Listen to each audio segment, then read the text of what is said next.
Okay.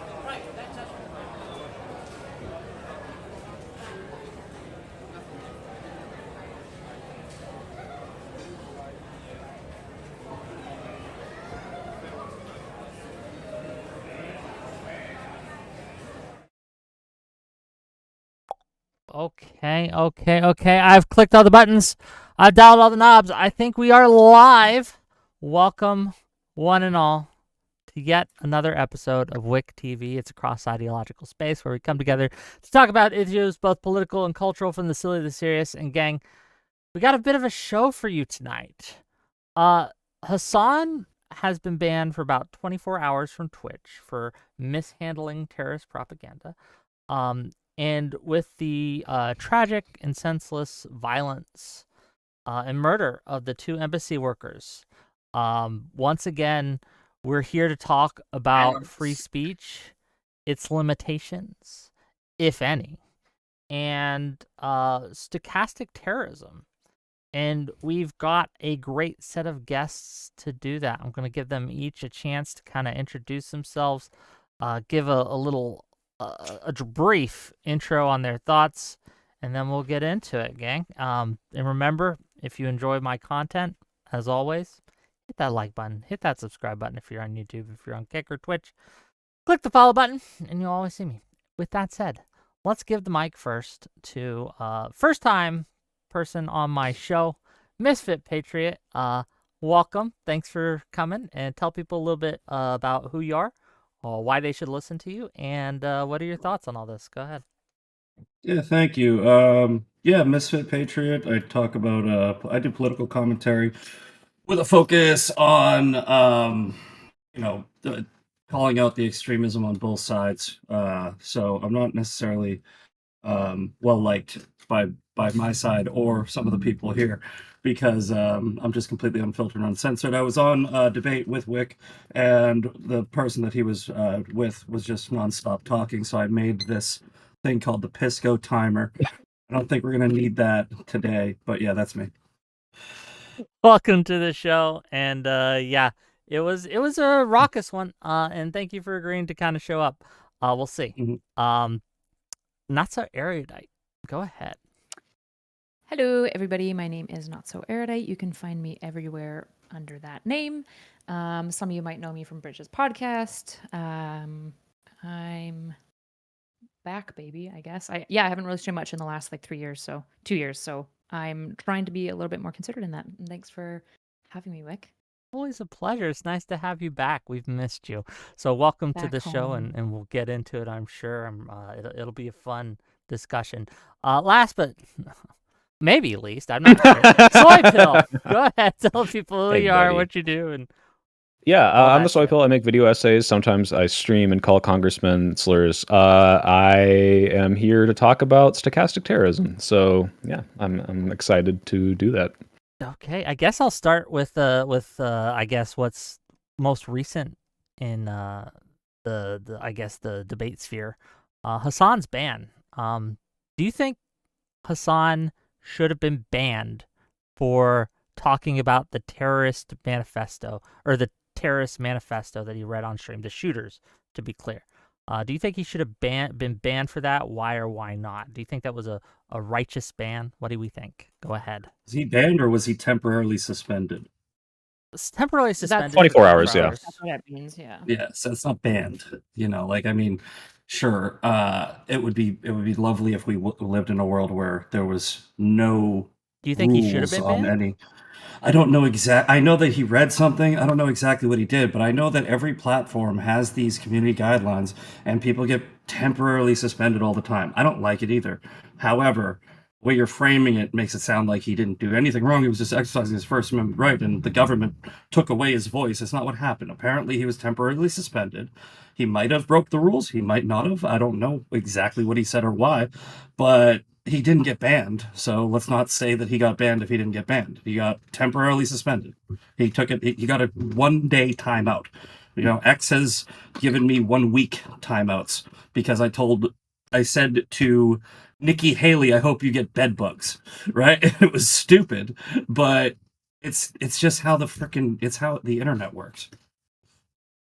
Other thoughts? What do we think?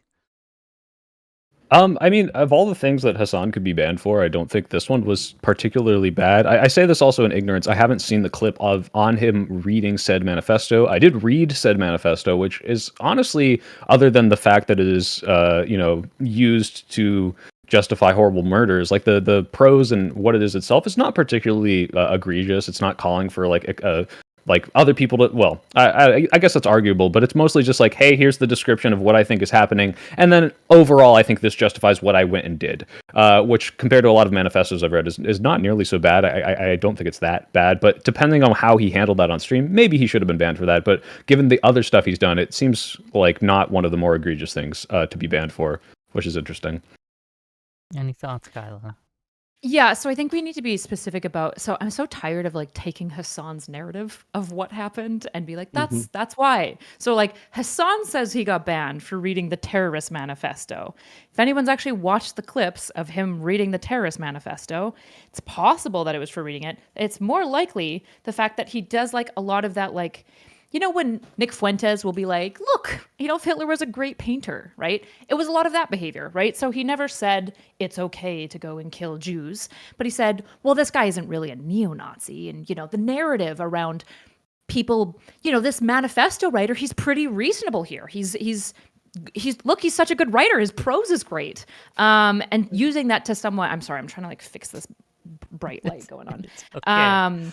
And people are using this to basically, he's using this to fundamentally like wash out the extremism within the actual manifesto and like the thinker. And he keeps insisting, for example, that this guy doesn't hate all Jews. You know, he's just really upset about Gaza. But then he makes this weird comparison to Luigi Mangione. And even in his own chat, they're like, they can't track it because his own chat is being like, yeah, he's different than Luigi because Luigi targeted the guy who actually affects healthcare, and then this guy targeted people who don't actually affect the war. And then like, oh, wait. And I think in the middle of that, he realized that he's basically justifying anti-Semitism.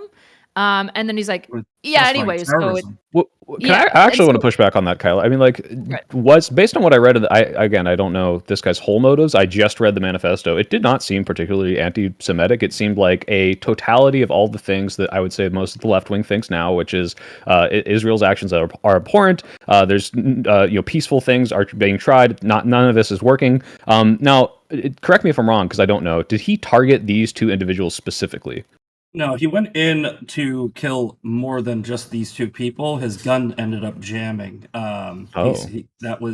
He shot these two just because they were the first two that he saw.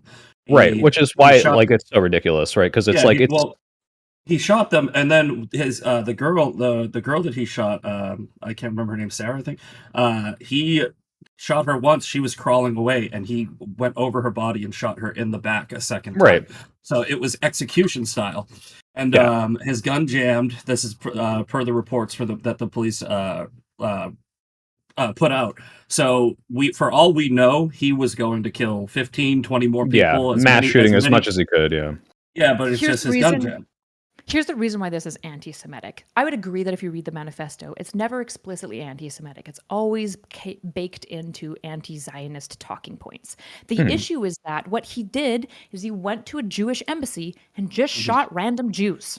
That's what he did. Yes. Which means he's not really targeting anyone related to the Gaza situation. In fact, if he looked into it, he would have known that the meeting that was happening was fundamentally about trying to broker peace and find a ceasefire. And so, if anything, he's targeting maybe the worst Jews to target, but he's targeting them because they're Jews. That's why he's targeting them. Well, that's what's interesting. Is it? Well, yeah, I think you've kind of baked in two positions there, which I guess I don't agree with. Which is, if you look at the manifesto and you see that he is vehemently anti-Israel, obviously, it's like, look, Israel's actions are awful. I think Israel's actions are awful. But then to say that this is the same as anti-Semitism, as a Jew and a anti-Semitic Jew at that, I would say that this is like specifically like him targeting the perpetrators of what he perceives to be one of the worst evils of today. And if he had gone into a synagogue, I think you'd have a much more a strong case for that, because that's like these people are completely unrelated. But the fact that he went to the embassy No. of the country that he thinks is doing that, like, I still don't. I'm not saying it's impossible that he is just anti-Semitic. It just doesn't really strike me as that. Am I wrong? And perhaps I'm mistaken, but I don't think it was the embassy. I think that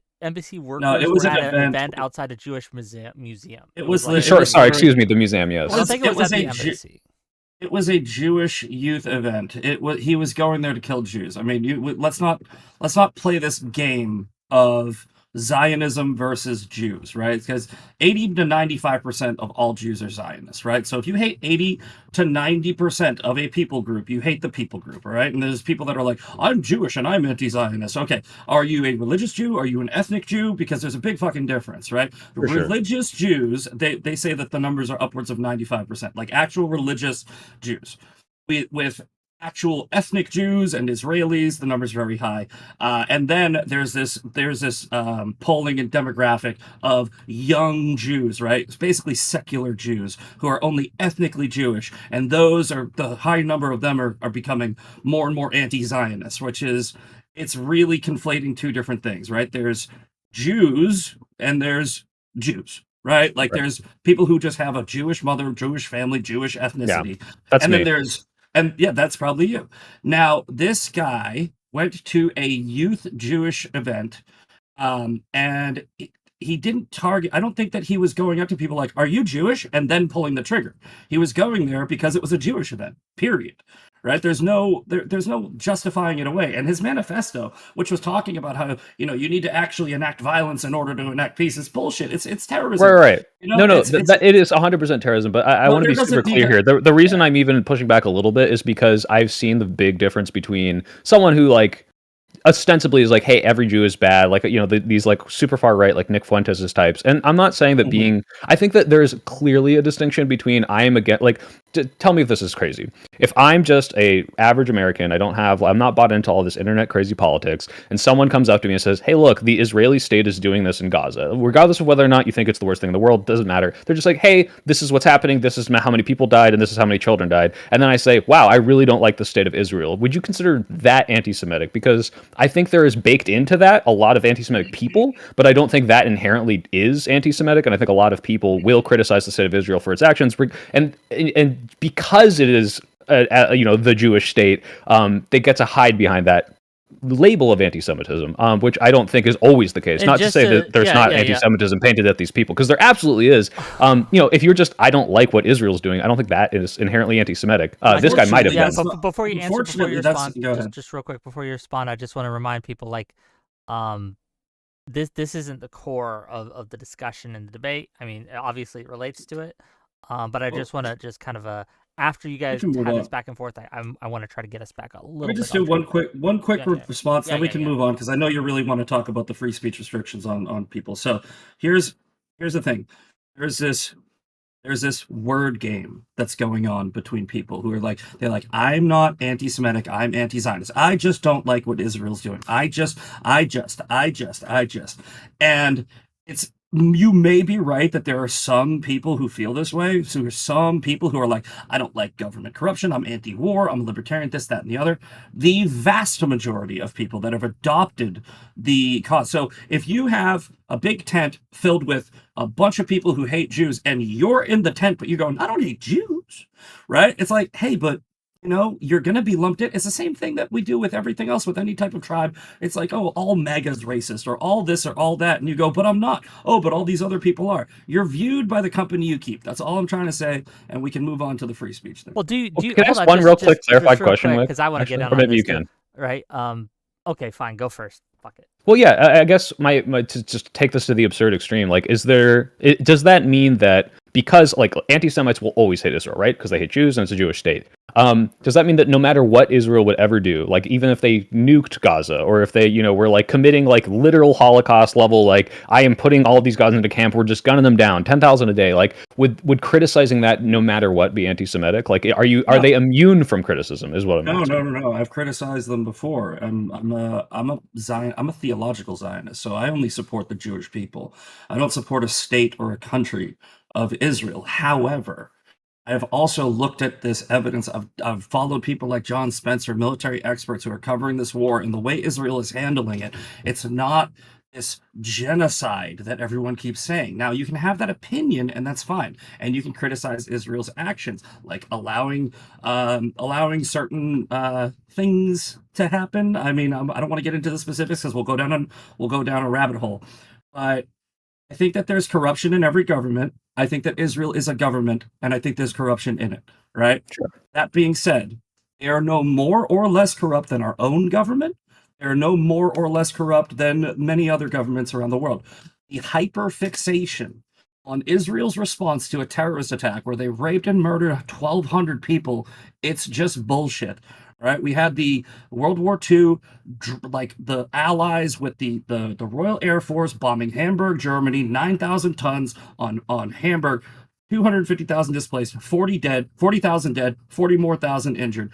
Nobody called it a genocide because it's a fucking war. So just be honest and say what's happening is Israel is fighting a war that you don't like the way they're fighting it, and you want to criticize the way they're fighting it. Perfectly fine, perfectly reasonable. Please do it. Just don't wrap it in this I'm not anti-Semitic shit, because 95% of the people that you're hanging out that are agreeing with you, those people are. And again, that's not your fault, but you're getting if real you're pissed. talking, but it Kyla, does seem like can't you're hear granting it. Oh yeah, Kyla, we can't hear you. Yeah, you're muted. As a Gentile non-Jew, I just wanted to quickly weigh in. I think saying that he wasn't anti-Semitic when he went to not Israeli embassy, they happen to be embassy workers, but he went to a museum. Capital Jewish Museum. Yeah, Capital He just Jewish went to a Museum. Jewish museum, right? He was going there to target Jews. In fact, he was going there to target Jews in the same way that Hamas does. He was targeting young Jews specifically, which is one of the main groups that Hamas will often try to target because it's symbolic of killing the future of Israel. It's very, very important to Hamas, specifically to killing young Jews. So to say that this isn't anti-Semitic, but to go back to Hassan, to zoom back out, whether the shooter himself was anti-Semitic or not, doesn't really matter. Sorry, I was just waiting for you to finish talking to your chat. Doesn't really matter. What matters here is how he covered it, right? Is he bad for reading a manifesto? I think you and I would probably agree, no. I don't care if people read people's manifestos. What matters is the way that they engage with the manifesto afterwards. And I would say that the way that he engaged with the manifesto, while not nearly as bad as half the shit that he's done in the past, was, I would say, basically dismissing and normalizing and basically sane washing a terrorist who killed Jews. How responsible, if at all, do you think that people like Hassan are for what happened in last week with the killings? I know that I've seen some people suggest that this was a form of stochastic terrorism, that the people like Hassan, not just Hassan, but many other pro-Palestinian kind of messaging, globalize the intifada, bring the war home, etc., acted as sort of a stochastic, terroristic kind of thing to make it more likely that someone would go out and do this kind of violence. Cards on the table here. I don't agree with that. I don't believe that. I don't think that's true. But I wanted to hear what you guys think on that, and I want to have a discussion about that. What do we think? Is Hassan responsible? If you read the manifesto itself, I mean, Hassan is part of a narrative that is like Hamas wrote it. Like the manifesto looks like Hamas wrote it, though. I mean, considering how extreme Hamas is, I don't think it's particular. Like I said, I think 90% of it is very much like I am a disaffected person with the system. And I see the Luigi Mangione comparisons, because it's like you take this thing where you've got a very difficult position, you don't see a lot of movement. And by the way, this is going to sound a little bit like what Hassan's doing, where it almost sounds like I'm justifying it. The problem is you can take this very frustrating position, see that nothing's really working and nothing's changing for the better, but then your jump from that to, okay, now I have to go kill innocent people is the kind of insane part, which is why this guy's insane, instead of, hey, how can I affect change? How can I make sure people change their minds? What are the several thousand steps in between being very frustrated and disaffected with the state of politics and committing a mass shooting can I take? And these people never do that. They just say, okay, let me go murder someone. But the thing is, I don't think Hassan really contributes to the way this is done insofar as it's more than anyone else is saying. Because if you look at the manifesto, it's, hey, politicians say that they're angry about it, but they're not doing anything about it. Violence is still being committed. Israel is clearly bragging about the fact that America's not, holding them back, and all of that stuff is empirically true. Now, whether or not you think it's justified, I know Misfit thinks like, hey, like analyze wise, this is like a low civilian to terrorist death ratio or whatever, or they're doing the best they can given the circumstances. Regardless of that, the circumstances are incredibly frustrating for people who want it to stop, and I think that it seems to be what inspired him to do this, insofar as like he's like, well, this is the only thing that could do it, or like Aaron Bushnell's like, well, I have to set myself on fire or else nothing's going to change, even though clearly both of these things are not going to stop what happened. I don't think the actual material conditions that led to the frustration are Hassan's fault. He's just talking about it, although he is spreading the word at the very least. I didn't see the clip of him reading the manifesto. If he'd read the manifesto word for word and said, I'm just reporting this manifesto, then obviously that wouldn't be stochastic terrorism. Can I give you guys a quote from that? Actually, Sure. This is from the New York Post. From the manifesto, because when we're talking about stochastic terrorism, Hassan and the embassy. No, we're talking about Hassan. A Hassan quote from his stream where he was reading the manifesto. Okay, I was curious. If we want to talk about stochastic terrorism, though, we have to talk about his language before the killing, right? Like not how he responded afterwards, right? So, like, when it comes to stochastic terrorism, I don't really see a grounds on legally how you do anything about it, right? And it's like an impossible thing to quantify. Of like, okay, well, is Hassan doing stochastic terrorism because he's talking really, really, really grossly, like disgustingly about Israelis? It's definitely mean and bad.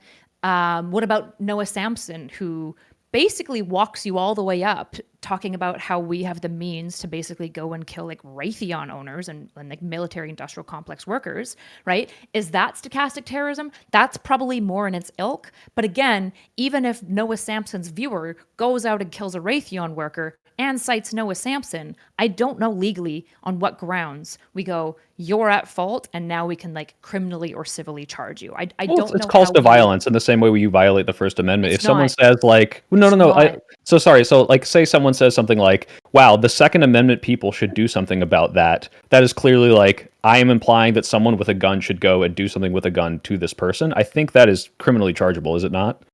I'm pretty sure in these cases where you walk all the way up to the line but don't cross it, you don't cross right. If you don't cross the line, and obviously I think Hassan is didn't he post behind the line.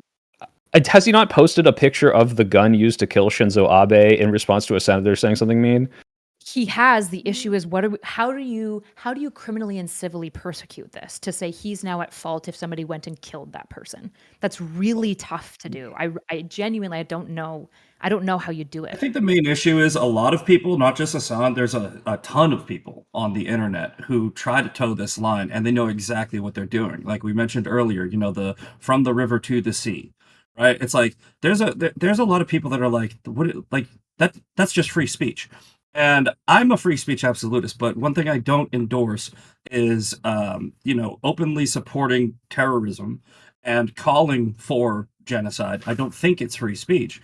So when you say from the river to the sea, you're talking about from the river to the sea, all Jews die, right? And if you press people on that, they'll be like, no, that's not what it means. Okay, what does it mean? They don't have an answer because it's what it means. Do you think that all of them think that though? I know a lot of these people chanting it, and either they don't understand that or they don't really think they want to genocide Israelis. So the people in Nazi Germany that were just like repeating what Hitler was saying, right? That's stochastic terrorism. It's like, when you indoctrinate a group of people, when you have a massive following, like Hitler back in the day or any Twitch streamer now, when you say something, your followers just repeat it. They don't need to know what it means. They don't need to actually know that they're repeating this call for genocide. It takes effect, and it's this mass movement. And it's very dangerous. So yeah, there is something to be said about the responsibility that you have as a streamer and a platform, to make sure that if you are saying something like, if you go, hey guys, everyone's chanting this from the river to the sea thing, and that actually really is basically calling for genocide. Maybe we should change the language on this. But they don't. They do it on purpose. One person does it on purpose. And to this, I'm sorry, I forgot your name. To this lovely lady's point about How do Kyla. you how do you prosecute it? That's the tricky part. They know that it's very difficult to prove that in court, because how do you prove intent? They're just going to play dumb. It's the same thing like when people dox other people. They dox them and they go, "Oh, this is public information. I don't really want anybody getting hurt." Bullshit. There's some Well, people who know what they're doing, and then their followers don't know what they're doing. But that's the problem. Misfit, I want to be clear. I'm not playing dumb here. I've never Not chanted you. that. However, I have heard many people who do chant it who I know do not have the genocidal intent of it. And when you make the Hitler comparison, I think it's very different, because the explicit Hitler language is, hey, I want to exterminate, eradicate the Jews. I think if someone's saying, death to Israelis, I think that's a much, much different thing than what can be interpreted and has been explained to me as, I want the Palestinian people to be free from Gaza and be free to operate inside of Israel all the way to the sea, right? So I can see that as a non-genocidal chant, and a lot of people can, unfortunately. I think that's a lot less explicit than something that would otherwise be very clearly stochastic terrorism, even if you think that no matter what, it's genocidal. So in order for it has to be so clear that it's like, just like, I want to kill the Jews. You can't play word games, or else it doesn't mean it. That's the problem, right? These people know exactly what they're doing, and they're mincing words, and So they're how do you want towing to the line. prosecute them? How do you No, want to that's what I'm prosecute saying. I don't want to prosecute it, right? I do Okay. not. I don't think that you should. Do I don't think you, Soypill, do you want to prosecute stochastic terrorism? Like if you say Hassan If is a it's stochastic very terrorist, obvious, I mean, if he was, I don't think that anything he has done is so blatantly legally obvious that he could be prosecuted for it. what However, about I Vosh know. when he was Fed posting? One more time. Vosh when he was Fed posting? I don't know if you remember that. I'm not familiar with the. Could you tell me what happened? Well, just to be clear, let me give an example. Like what I said would be probably prosecutable is if someone says, "Wow, someone should go out and do something about this guy," and then someone does go out and try to commit violence against him. I think that's probably a call to violence that I would think would be not under the First Amendment. Like, No, it depends on how it's okay. Let's say it's more explicit. Hold on, Like, let's hold on, let me say, push you, let me hey, push you. the world would be No, better if this guy was dead, and someone should make it happen. let You know? Kyla push it. Let's Let use Kyla your push it. example. Let's use your Yeah. example, right? Okay. And then let's push it. Okay, so it goes Sure. to court. First of all, you have to prove A, that person was watching that person, and B, that Yes. they were watching that person when that person said that, right? Yes. Right. So, like, this is one Okay, of so those what things if where I they weren't remember. watching it? What Oh, if it well, was a then you Hassan? can't prosecute them. Exactly, right. So this So there this is would where I be a think large burden of terrorism- proof, but the thing is, especially You like, got you remember. gotta let Oh, Kyla sorry. finish her Go ahead. point. She cut out Oh. for a second. I thought she was done. Go ahead. So yeah, you said like in this case, like you wouldn't be able to prosecute them. And so I'm saying like every single person who's not just like a complete dunce is going to walk that line. Like every single content creator, even Noah Sampson, is explicitly walking that line. They walk all the way up to it. Sure. They give Right. you a little wink and a nod, but they will never say anything that quite goes over the line, except for like the extreme cases. But the extreme cases are never going to be large content creators. It's not going to be Nick Fuentes, right? Well, It's not going to be Hassan. It's not going to be Noah Sampson. So But I you don't. see, but you see, there is a line, right? Like we agreed, like had they to tread over that Yes. line, there's probably something obvious there, and that's why I don't Right, think any of yeah. these people have necessarily crossed it. Let me give you Even a like recent example. We I'll already give you an have this. example. Well, Give the you a issue, what recent- I'm saying is like you're not talking about stochastic terrorism. You're talking about incitement. We already have this. We already talk about it. There's Okay, already a fair law enough. for it. We all agree that you can't like point at a bunch of like brown people and be like, guys, we should go fucking neck them, right? Everyone Yeah. agrees that that is bad and wrong to do, and all the versions of directing people to do violence. The issue with stochastic terrorism is you do everything up into the point of directing violence, but you never do. You never do say we should go get them, right? They'll So just let me be gi- like, Can I give you a recent example that just happened a couple days ago? This is Stu Peters. I don't know if you guys know who that is, but he's straight up anti-Jew. He's like he's like espousing Hitler. He's not saying I'm anti-Zionist. He's not towing the line, and he's been calling for a final solution, right? Okay. So this was the day before, or the day of, I think actually, the shooting at the Jewish Museum in D.C. He posted, solutions are great, final solutions are better. Somebody calls him out and goes, see, this type of language is exactly why these two people just got killed. And he responds with, show me where I called for a genocide. And then Community Notes is like, final solution means genocide, dumbass. But as long as he's not saying, I think you should go out and kill every Jew, and he only says final solution, where do you draw this line that people keep on walking up to? Because that's what we're trying to get to. No, I And get that. And maybe just to clarify, I think the reason that I am using what Kyla, you've already pointed out, is already kind of the legal standard, is that, yes, it is very ambiguous up until that point where you're clearly inciting violence. And I think there's so much ambiguity up until that point that I wouldn't be comfortable prosecuting people just because it's okay, vague. So then what we're talking about isn't stochastic terrorism, because if we're saying like, yeah, stochastic terrorism is all the stuff before and incitement, and the only part of it, stochastic terrorism, that's bad is incitement, then we don't really have a conversation because everyone agrees with that, right? It's not like about what's nobody would be like, bad. yeah, incitement's cool. No, If the we want to talk question about here, the rhetoric hold on, being bad, let me finish yeah. here. Let me finish here. The actual conversation is, what is stochastic terrorism? Is it bad? And is there anything that can be done about it legally, morally, socially? That's the conversation that we have to have. Okay, So sure. maybe we need to back up and just define stochastic terrorism, because the moment something moves to incitement, I would say that's no longer stochastic terrorism. That's incitement for violence. That's hate speech. Yeah, We have and that keep covered. in We have mind a just to word. just to guide this, right?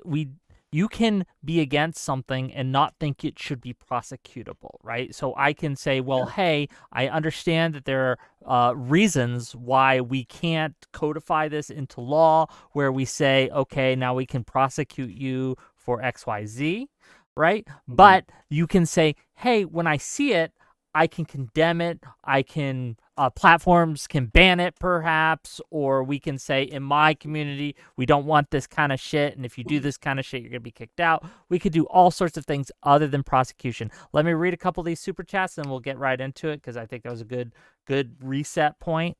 So let's just read a couple of these real quick. Okay, $2 from Cameron502 say he targeted them because they left a Jewish museum. True. $10 for Feder Methodist says, I just got here. This better not suck. My girlfriend was going to give me an exfoliation treatment with a cheese grater and then a massage with kerosene, but here I am. Thank you for the $10, I guess. Appreciate you, buddy. $10 from Doobie to say, if from the river to the sea is genocidal, when pro-Palestinian activists say it, what does Misfit think it means in the Likud party charter? Is it genocidal there too? If not, why? You want to respond to that? Yeah, it's a whataboutism argument. Look, it just means what it means, man. I fucking hate whataboutism. It's the dumbest, laziest fucking way to do any type of argument. But what about? But what about doesn't mean shit to me. Focus on what I said. From the river to the sea is a call for genocide.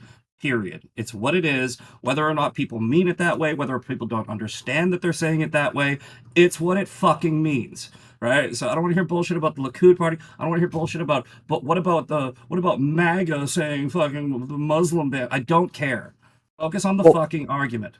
Misfit, maybe I can give a little credence to them. Like, do you remember the whole like OK symbol thing that was going around like 10 years ago or whatever? So like obviously this has been okay for decades, right? And everyone knew it meant to that. And then 4chan did the troll where they're like, hey, what if we make this a white power symbol? And then actual white supremacists use it to mean white power. And to a degree, some people who do this do mean it to mean white power. Some people are doing it that way. Obviously, majority of people don't. However, just because it is that, and it does not, diminish its meaning as an OK symbol, but it also doesn't mean that those people using it to mean white power don't mean white power. I think the problem is if you could show me somehow that most of the people that do say from the river to the sea do have genocidal intent, I think that would be much more compelling than just, even if the original meaning of that was genocidal intent, my experience with the people chanting this is not that they want a genocide. And that's why it's frustrating, because maybe they're co-opting it, maybe they're taking it back. I don't know. It just doesn't seem like most of these people are saying it. The original meaning behind the Nazi flag was a symbol of peace. When you change the meaning of something, when enough people adopt something, it becomes that thing, right? Exactly. I agree 100%. Yeah. So I think what you're asking me is, have enough people adopted it to mean a genocidal intent? Yeah, I think they have, but maybe you're not seeing it. But I'm pretty sure. I'm not. Yes. I'm pretty sure that. Can that work in reverse? It can. It can work in reverse. You can take something that's a horrible thing and then make it to something benign. I believe so. I mean, thank you. Good example. A retard. We love that word, right? No, I'm just joking. But what I mean is, if you look at the people who are protesting on the college campuses, calling for this genocide, a lot of them were not these peaceful protesters that were just fucking looking for they were literally writing death to Jews. They were chanting death to Jews. There were people in New York City the day after October 7th. There was one guy that was holding up his phone and it had a swastika on it. And I think that if this is where people lose me on the pro-Palestinian side. I can have immense respect for pro-Palestinian people if they do what I do and call it their own side. Right? If I see people calling out the stuff that I'm talking about, I have immense respect for them. Same thing about the Palestinians, right? I say, you know how the Palestinians can get my respect, and a lot of people's overthrow their fucking government. You know, Hamas is their de facto government. There's millions of them and only 40,000 Hamas fighters. And the reason they don't overthrow their own government is because they don't want to. There's a lot of support for Hamas in that region. I'm not saying all of them. There are peaceful Palestinians. There are Christian Palestinians. There are great Palestinians. I'm not saying that every single Palestinian is a terrorist. However, there isn't enough of them calling out the bad actors in their own, I guess you could call it country. It's not really a country, region, right? You got to be able to take self accountability and use it as the reason why people should support you, right? If you aren't calling out the bad shit on your own side, you don't deserve people's respect. Period. But also, I mean, even the ones who are still getting I bombed. do So got a couple it more seems super like a kind of a chats. Sorry, I collective don't wanna get punishment stuck sort of on- thing, on right? just Like, this one, I yeah. promise. Can we I move don't know back if to the point of this stochastic conversation terrorism? is Israel-Palestine. I think there's a lot of nuance being missed on every single side, and it's also not the point of the conversation. Going Sure, back no, to I agree. stochastic terrorism for the purpose of like not because I think something that's happened already in this conversation is what I hate the most. It's like the Heidegger chatter, right? We keep on using this word stochastic terrorism, but we aren't actually all agreeing on even what we mean by it. So we could just keep talking past each other. So I can offer a Do you have definition. an, yes, please. Actually, can we define it? Sure. Yeah. So I essentially hold on. Let me pull up my Obsidian. I wrote one. Situations where public figures use mass media to demonize a person or group, increasing the likelihood that someone committed a violent act against them. Importantly, the speaker does not issue direct commands, allowing for plausible deniability. So I define it as it's saying everything you can to incite Up until violence the direct, yeah. up until the line of inciting violence. You never cross that line. Once you've crossed that line, we call it hate speech. We have a word for that. And they're That's what stochastic I'm because calling. they're probable but individually unpredictable is what I have here. So that tracks. That's exactly what it means. So my issue then, the Okay, reason so we all I got agree with this confused, term. yeah, I agree with the definition. The issue, Kyla, that we were getting, or I was getting, like, using a more obvious, like, illegal thing at the beginning is there's so many of these cases where even if I don't agree with what they're saying, I think people might feel justified in going and committing violence because of what they hear, right? So we look at both of these cases, the Luigi case and the, what's his name, Elias, right? And it's like, both of these people, I think, had a very strong foundation in reality, which is there is a very fucked up system that is doing things to millions of people that I think is unjust, right? And if I am someone who reports on the healthcare system of America and says, I don't like this is unjust, I could arguably say that people like CEOs are killing, tens of thousands of people in America every day. I don't think anything I have said right now should be considered stochastic terrorism, because I think that is a justifiable, defensible thing to say. And I've seen similar things on Hassan's side. Now, this is not including the having terrorists on, saying I love Hezbollah. Like these are just I am describing the reality of the situation as I see it. And the problem is if you can then say, well, he didn't directly call to violence there, because he didn't, but someone reasonable who's a little more crazy might go and do something violent because of that. I don't think that's something we should shame. I don't want to. I would be more scared not of the violence that may come from the craziest parts of people seeing that reality, but rather from the pushback on the free speech of people just saying, hey, I think this is a bad situation. I'm much more scared of that. Yeah, you essentially are saying, like, fundamentally, I believe in the, like, right of free speech versus, like, the consequences of really nasty speech that we hate, right? I think all of us probably here agree that, like, Nick Fuentes sucks. Like, I don't think any of us like him. But at the He same threatened time, to pipe bomb my house once. Do you guys know this? No, I was on a panel with him with Stardust, and back when he'd go on Stardust's panels, and he's like, "I'm gonna pipe bomb your house," and I was like, "Okay." So here, actually, you know what? This is a good point. If I could jump in for one quick second, because Nick Fuentes, I think he's pretty smart. I hate giving him credit, but he really is. In the way that he uses his language, he creates a cult-like following. Like he literally said, everybody that's, and I know that he's just going to say he's joking, and I think that this does tie into stochastic terrorism, where they try to make this like, oh, I was just kidding, but Nick Fuentes is like, I will kill, rape, and die for Nick Fuentes, and he goes, put your hand up and say, I will kill, rape, and die for Nick Fuentes, and he's going to go, hey, I was joking. But just about a week and a half ago, Sarah Fields was threatened, had a death threat against her from one of Nick Fuentes' followers, and he said, he literally was in a space with me after he was saying that he was going to rape and murder her. He said, I will kill, rape, and die for Nick Fuentes, and he was not joking. This kid had mental issues. So what is the line? How do you define? Like, so we already went over what stochastic terrorism is. It's coming up to the line, not crossing it, and then hoping somebody will do something that you're just giving the winky wink nod nod to. And this is why I brought up the from the river to the sea thing, because I believe it is a form of stochastic terrorism. I believe that when the left was saying that, you know, all the white people and all the rich people are so evil, and the healthcare CEOs are killing people and this, that, and the other, I believe that's what inspired Luigi Mangione. How do you draw the line? You don't, right? Because what we have to do is we have to protect free speech at all costs. And the way to combat bad speech is with your own speech, and you have to start drowning out the own voices, which is why I'm saying that the way that I think this should be fixed is in-house. I think that when you see something on your own side and you don't call it out, you're complicit in it. That's why a lot of people on the right hate me, because I'm calling out what I call the woke right. I'm calling out these Nick Fuentes types, Stu Peters. I'm calling these people out, and we vote the same way. But why am I calling them out? Because it's wrong. It's wrong what they're doing. I'm trying to make my voice bigger than theirs. No, I agree with that completely. Oh, go ahead if you want to say. I would already talk, Kyla. Yeah, so going back to stochastic terrorism, I think to be functional here, we should probably talk like, so I don't think that there are grounds by which we can legally do anything about it right now. There's nothing that I can think of, because I can't think of specific criteria that I might be able to apply to somebody like Noah Samsen, who I think has done much more explicit things that I would call, that is for sure stochastic terrorism. Like, I think he's very extreme on that, and like some of his recent statements about Raytheon, that I don't know that I couldn't apply to Lawrence Southern, but I don't know if I blame Lawrence Southern's great replacement theory videos for white nationalist shooters. Right, exactly. And so it's like, or PewDiePie was named as well. I obviously don't blame PewDiePie for this. So we're not going to take the word of the shooter, because we don't trust crazy people to know like what caused them to do this. And so my issue with legalizing stuff around stochastic terrorism is that I don't know how do you create a satisfying criteria that you can absolutely apply to somebody like Noah Samsen that you definitely couldn't apply to Lawrence Southern, because I think Lawrence Southern's like great replacement video is also really fucking awful. It's just less in the direction of like walking you up to the line of violence as Noah Samsen's Raytheon comments.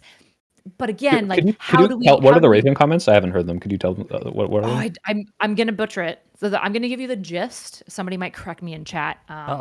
Get your super chats ready to correct Tyler. Just to clarify, before you say $20 to correct Tyler live on air. Okay, gang, come on, get your super chat. Anyway, sorry. Go. I want to clarify before you say it, because watching the Lawrence Southern video is like, I don't know how bad his comments are. Her comments are like, "Hey, we are being invaded. Our people are being killed." Like, I would say that is right up to the line of like, you are arguing for someone to go out and do something for this without saying it specifically. So you think that say we created legal criteria for stochastic terrorism that was before incitement, right? So we have incitement, now we have... Well, right. I don't think she should be legally prosecuted, because I think it's too vague. I agree with you. I'm just saying, however bad Noah Samsen is, I know, I don't know how the comparison is. I know she's really fucking bad, so... Yeah, so essentially, again, I'm going to butcher it, but he was talking about he was talking about the manifesto and the killings and Gaza and stuff like that. And he said, you know, guys, we have direct access and means to just stop people who are supplying all of the weapons. You know, he said, I bet you if you go out, you could figure out like a nearby Boeing officer like around you. And basically he like left it at that, and then did his like, okay, that is damn, I guess that is worse, because it literally is, hey, look these people up. And here's why I don't think, I agree, this shouldn't be legal, is because even though that is damn near like, okay, you are saying go out and kill these people, J-Reg, I don't know if you saw his video on the Luigi Mangione video. It was very funny, where he's like, isn't it crazy how all these CEOs and politicians are just walking around with explodable heads? Isn't that amazing? Isn't this weird? And then he does the like satire, like 3D like thing spinning around. And like, I don't think he's sincerely calling for violence. I don't know for sure, but like based on what I know about him, I don't think he is. However, I would say that is almost 1-to-1 with what you just described with Noah Samsen of like, yeah, someone could absolutely read this and go do something about it. Now, I agree with Misfit, who I guess is back now. I didn't kick him, gang. I didn't kick him. It was not my fault. I don't know what the fuck just happened. Sorry. No, Okay. but Misfit, I was just about to give you credence, which your idea of like policing your own is 100% like if we want to make this panel calling out, and I think we should, people on, well, at least my side, I don't think you're on the left, but me and Kyla are, saying, hey, Hassan and Noah Samson, and like, as much as I might understand your plight with Gaza, I think this is awful and we should do something about this, you are pretty much saying go out and do something about this in a violent way. That is, I would say that Noah Samson one, absolutely stochastic terrorism. I don't know if legally I want to pursue it, but 100% we need to be like, hey, this is bullshit and you can't do this. Like, this is, Yeah, we at the very least, be deplatformed from a private institution. Okay, 100%. I'm gonna let Misfit. I I'm wouldn't- gonna let Misfit weigh in. That I gotta get through these super chats. So Okay, you guys can hear me, right? Yep. Because it's saying I can't. Okay. I wouldn't even go as far as to saying prosecute. Like it's like this isn't, or even deplatform, right? I don't like the deplatforming thing. I don't like the censoring and banning thing. I think that Kanye should be able to make as many Nazi shirts as he wants so that we can identify these fucking people when they walk down the street. I think that it's really as simple as calling out your own side just in that regard. Literally just start being the voice against the other voice, right? Because I think what happens too much is people get into this tribalistic mentality of, well, we're on the same team, so I don't want to say anything about, Susie over here, who's being really, really, really, really bad because Susie has a lot of followers, and I don't want Susie's followers to start coming at me, and I don't want to get kicked out of the group. Right. If you get into that mindset, like this is what I say about this, like the squad and everything, like AOC and Ilhan Omar. I think that the reason why the Democrats lost the 2024 election was not because Donald Trump was so well liked. It's because the Democrats were so well hated. Like you guys went too far, way too far left. You allowed the crazies in your party to become the most prominent voices. And people were like, the regular people that aren't on either side, just the people that don't fall apart, they go, no, I'm not down with this. Calling out your own side will give you a lot of credibility. So that's what I think should be done. It doesn't have to be deplatformed, doesn't have to be arrest, doesn't have to be prosecute, doesn't have to be anything. I got to push Just back on that start last thing, Misfit, because no one's calling out Marjorie Taylor Greene or Lauren Boebert, and you guys I still do. won. Like, no, I you do. did, but the majority of people are not. All right, and like, I appreciate that you do because they're fucking insane. But like, I don't think that is the reason. I mean, I'm sure people view those people as Sure. radical, and that could turn off independence. But like, there's like, this doesn't apply to both sides at all in a way that I think it is does. affecting. I think it All does. right, I don't see that, but it's fine. we'll It's not the get topic of into the it. panel. We'll get into it. Let me Agree get to through this. these Agree to two. this. Maybe let's get into the social response because I think we're all agreeing that there should be some like if there can't be a legal response, then there has to be a social response because I think we all agree that stochastic terrorism is bad, right? Yep. And my issue with the lack of legal response is that I think legally we very much believe that sticks and stones will break your bones and we try to legislate around that. But in the age of the internet, words can sometimes damage people in like massive ways, in ways that they never have been able to before. And I think that really matters, right? This is why I think that there should be harassment charges based on how you platform and talk about other people. I think that there should be a number of different things that can be criminal based on your online behavior, even though it's just words, right? And so I'm curious what you guys think. Like, what is the social response as far as like people doing stochastic terrorism, people engaging in it?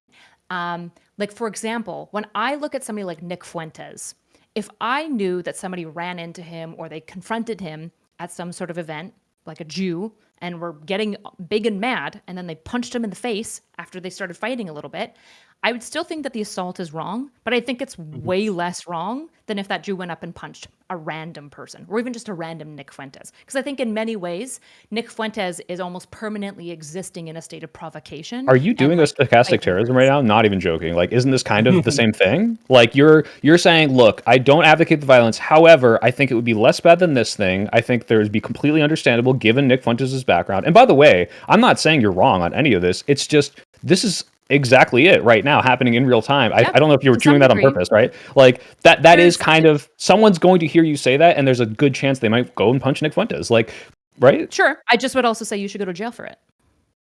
Okay. Sure. But if someone said, I think you should go to jail for shooting up the Jewish Museum, I have a couple thoughts. However, I agree. This is why I think legally engaging with civilly punishing stochastic terrorism is muddy, because I think you agree. I'm at like the very far end right now where it's like nobody listens to this and is like, that's really bad, right? But when they listen to Lauren Southern being like, guys, they're coming in, or they hear Vosh being like, trans people should arm up, they obviously understand, like, for example, guilty mind. Like when they hear me talk about this, they know that I wouldn't think that it's a good thing necessarily that you're assaulting somebody. I would think it's less bad in this case. Whereas Vosh or Lauren Southern, potentially, you could possibly presume, or Noah Sampson, that there's some mens rea, that they would believe that it is good. They have some level of guilty mind of like, it would be good to do these actions, right? Which would be the delineation between perhaps me and Noah Sampson. Yeah, the question also becomes, because I do can I pick apart an example there, though? or I'm never going to get there, right?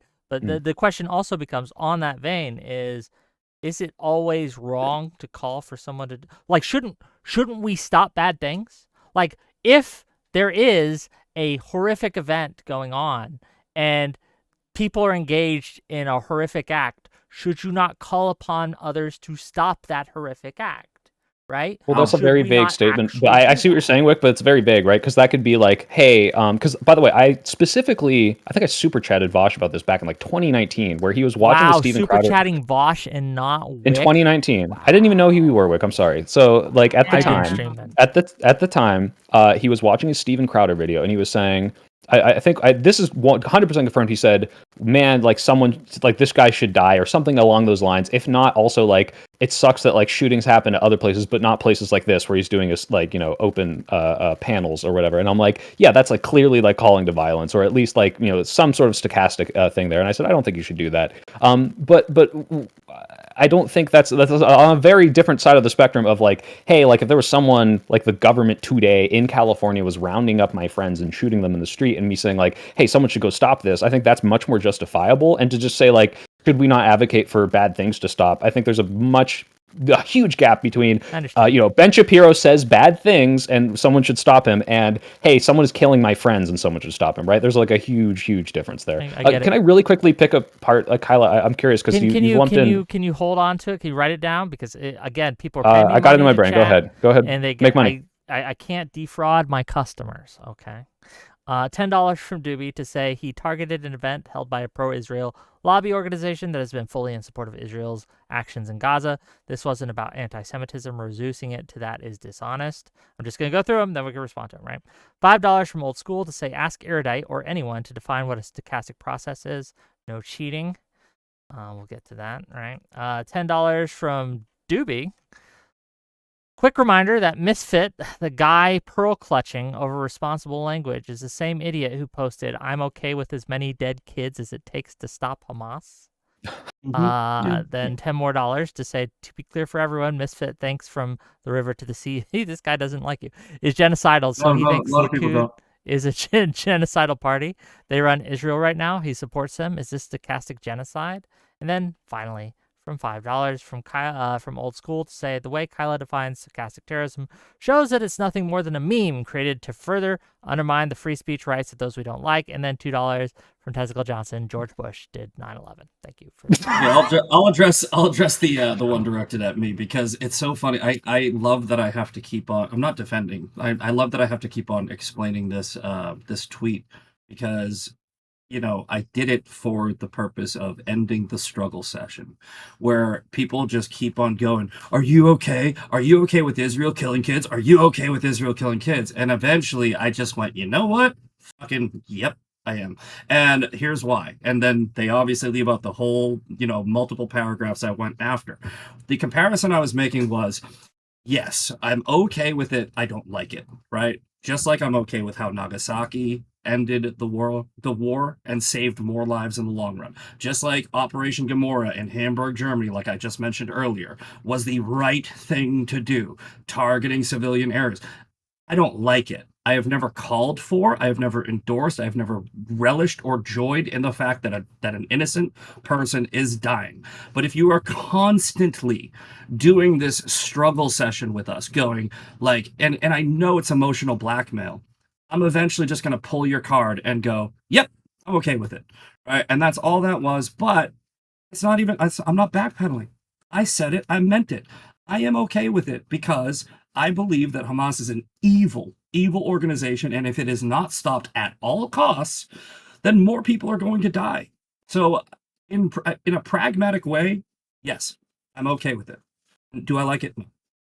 I unironically, even though I probably disagree with you on a lot, Misfit, the way that you phrase that, especially using examples of much worse wars, I don't agree, but I'm like, I get what you're saying, and I don't think that's stochastic to say, hey, I think the cost of how bad this is in Gaza is worth the outcome that I want. Sure. Yeah, that's an opinion to have about the war that I might not share, Yeah. but that's at least I think you explained that well enough. It's an honest one. It's an honest take, and you might not like it, but it's just an honest take. Okay. And I don't like that everybody just tiptoes around it, because what the goal and the motivation, especially online, is They a They have manipulation to, tactic. right? One of Yeah. the issues that like I think is going on in the Israel-Gaza war, for example, is that like nobody in North America really has like a sophisticated theory of violence. Like we don't really understand violence. We don't know like what justifies violence when it's not justified. Like we don't even have the beginnings of this. We just think violence bad, basically, except for maybe self-defense. And I think we're seeing that with like war. Like Ukraine is an easy one to solve because it's such an easy, obvious bad guy. But most wars are not like that. Like the India-Pakistan war, there isn't really Yeah. a good guy. Like there's not really a good guy, and that's the case in almost all wars. I think there's a difference between a political war and an ideological war, and I think that the war in Ukraine and Russia is a political war, right? It's over land, it's over hubris, it's over two. I don't really support Zelensky that much. I support the Ukrainian people. I have nothing against those people, but I think that with the Israel Hamas war, it really is a good guy bad guy, because you have radical Islamic terrorists who are chanting death to Israel, death to America. There is no appeasing that ideology. They really do just Yeah, want but to kill every Jew. But hold And on, they Misfit, you do understand that there are people on the Israeli side who are talking about nuking Gaza, glassing Gaza, killing Yeah, all I'm the one of them. Palestinians, getting rid of all of them, and that's You're one of them? also, I mean, Yeah, like I'm one just of the them. same way that You think we should Hamas's nuke comments Gaza? are I think bad, right? I You can think that recognize if you that is were to also bad, correct?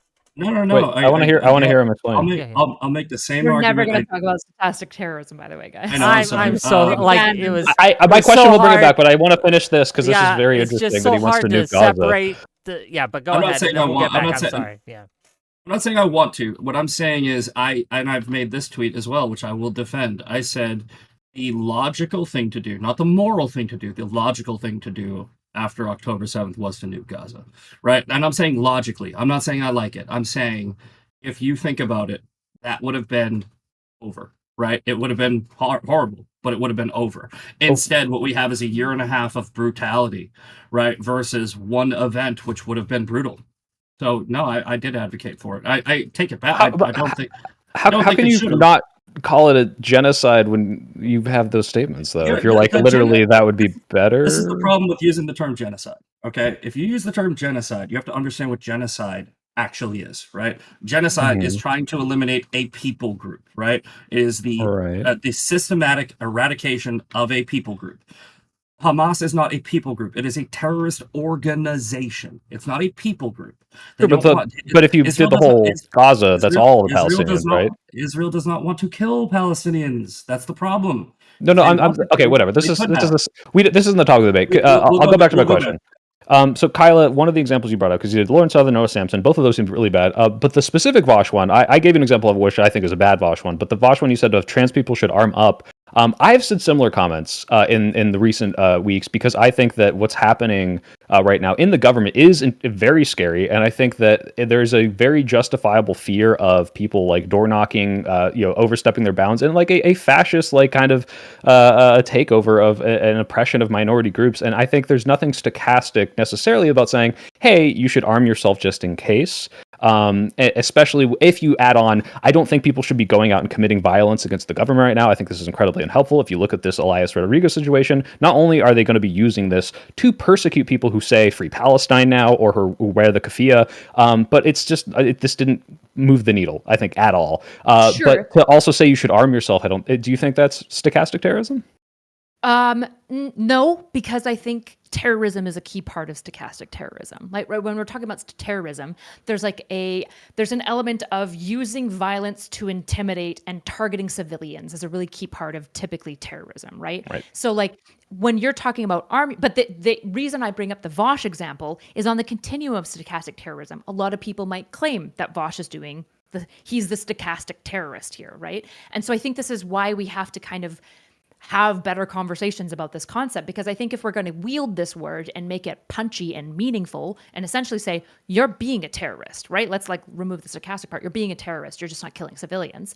I think we need to be clear about what, as a social group, what that means, what that looks like. And I feel like we don't have a clear line, because right now, like you said, me saying like it's less bad potentially to punch Nick Fuentes because he exists like basically in a permanent state of like fighting words, which is like one form of defense that you could use in an assault case, right? And you're like, well, isn't that stochastic terrorism? And it's like, not really, because I'm not saying that people should go attack Fuentes. I'm saying it could be a plausible defense. However, some people who really love Nick Fuentes probably would feel upset by that and might claim that it's stochastic terrorism, which is why we have to have some level of like social conversation about like there has to be some line of where we would say this person is actually being terroristic, right? Problem is And it's subjective. That's the problem. So like trying to make a line on something so subjective, the line will just keep moving. Like so we had this kid, you can make a your line for yourself and you can yeah, advocate well, for that line. And that's then what I'm saying. this So is the like way all of social have you guys dynamics work, seen right? have you guys seen the your favorite guy kid that was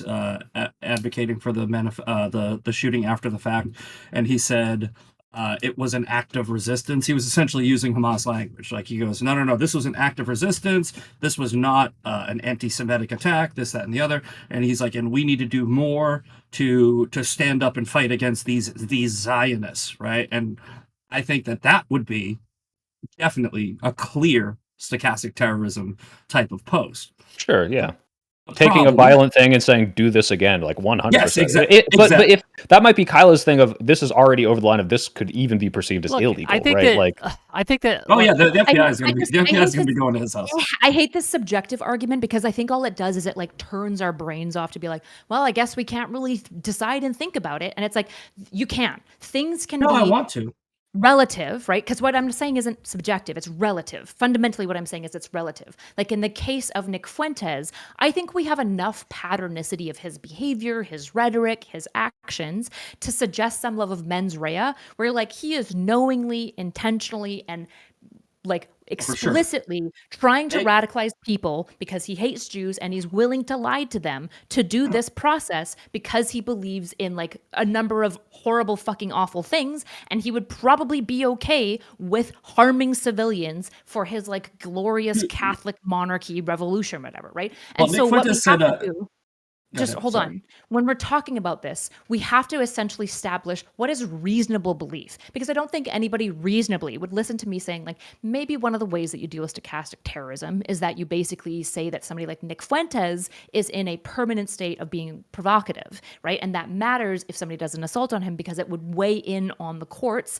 decision of the assault or crimes may be done to him. And we can say, no, I don't like this idea. That's totally fine. But we have to engage with this because there is some level of reasonable belief where we can establish this is a stochastic terrorist, and as a social group, this is a reasonable response to those labeled as a terrorist. I think it's very right? important as well, just real quick. I think it's very important that we have to recognize someone saying it once isn't enough. Even if they say something terrible, Yeah. right? Like say someone should go out and get guns and take care of this problem. yeah. Just once, Like one tweet it's not is not enough.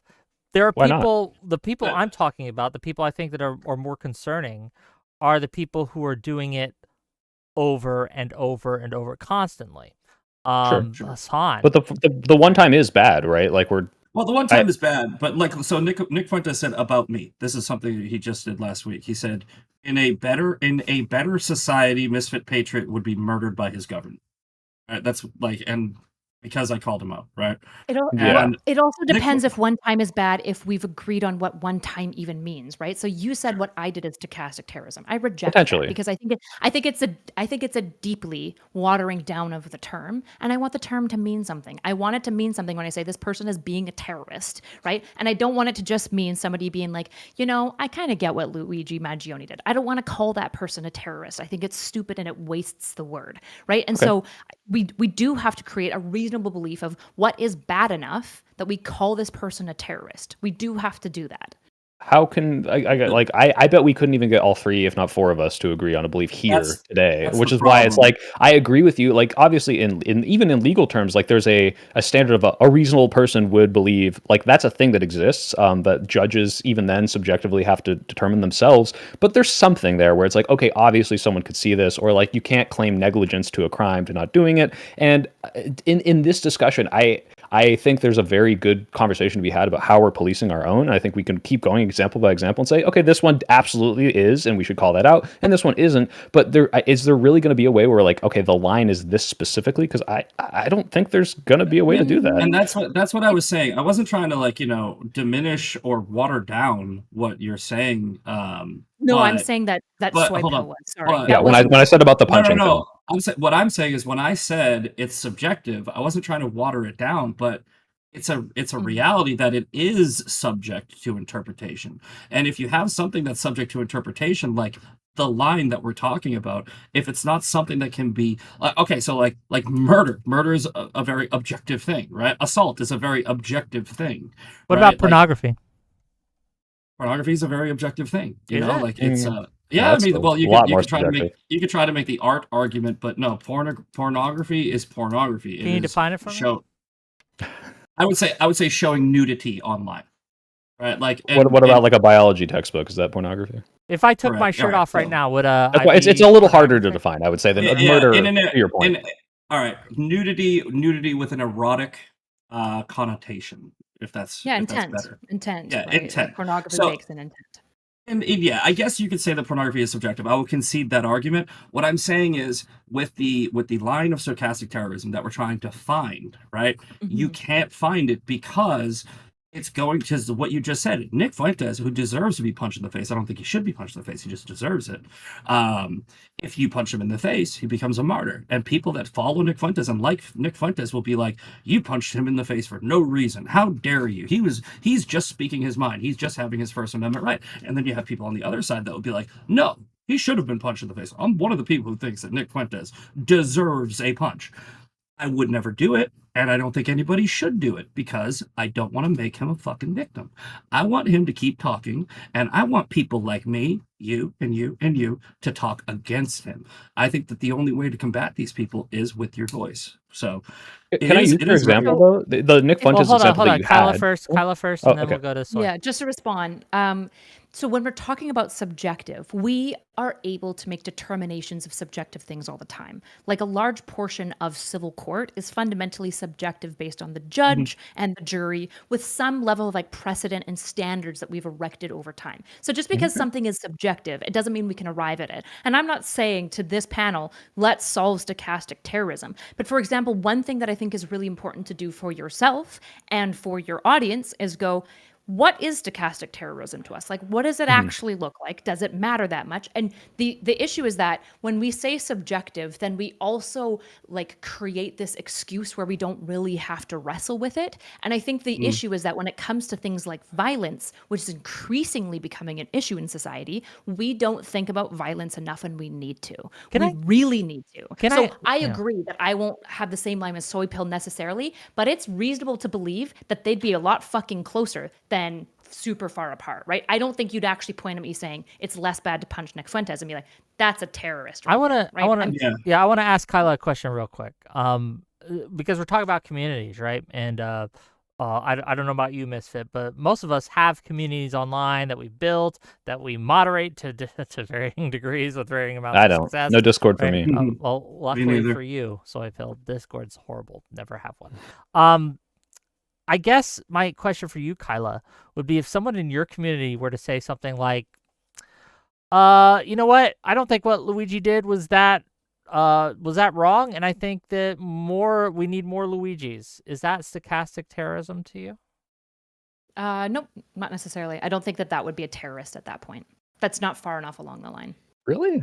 That seems like they're explicitly calling for more, but I think that might even be like, especially if they have a platform, might even be like legally. Terrorism's a really big word. Terrorism's a really big word. So I think that we should be cautious when we're talking about this. So for example, if when they talk about the United Healthcare, they start streaming about it all the time, right? They constantly keep reminding people how to arm themselves. They start talking about the best ways, potentially totally unrelated, just like what are some ways that you can hide bodies, if they started doing a whole bunch of behaviors alongside this, then I would totally grant that it's a terrorist. But this is why like a single moment, this is why like it's subjective and it's relative fundamentally. It's why it can't be solved in legality, and it's why even things like porn can't be solved like just legally, but you can kind of look at it and feel it out and hopefully put your finger on when it's starting to happen and go, okay, this is obviously bad. I think porn when you that's what this is perfect, because I'm gonna agree with Kyla here, right? You asked what porn is.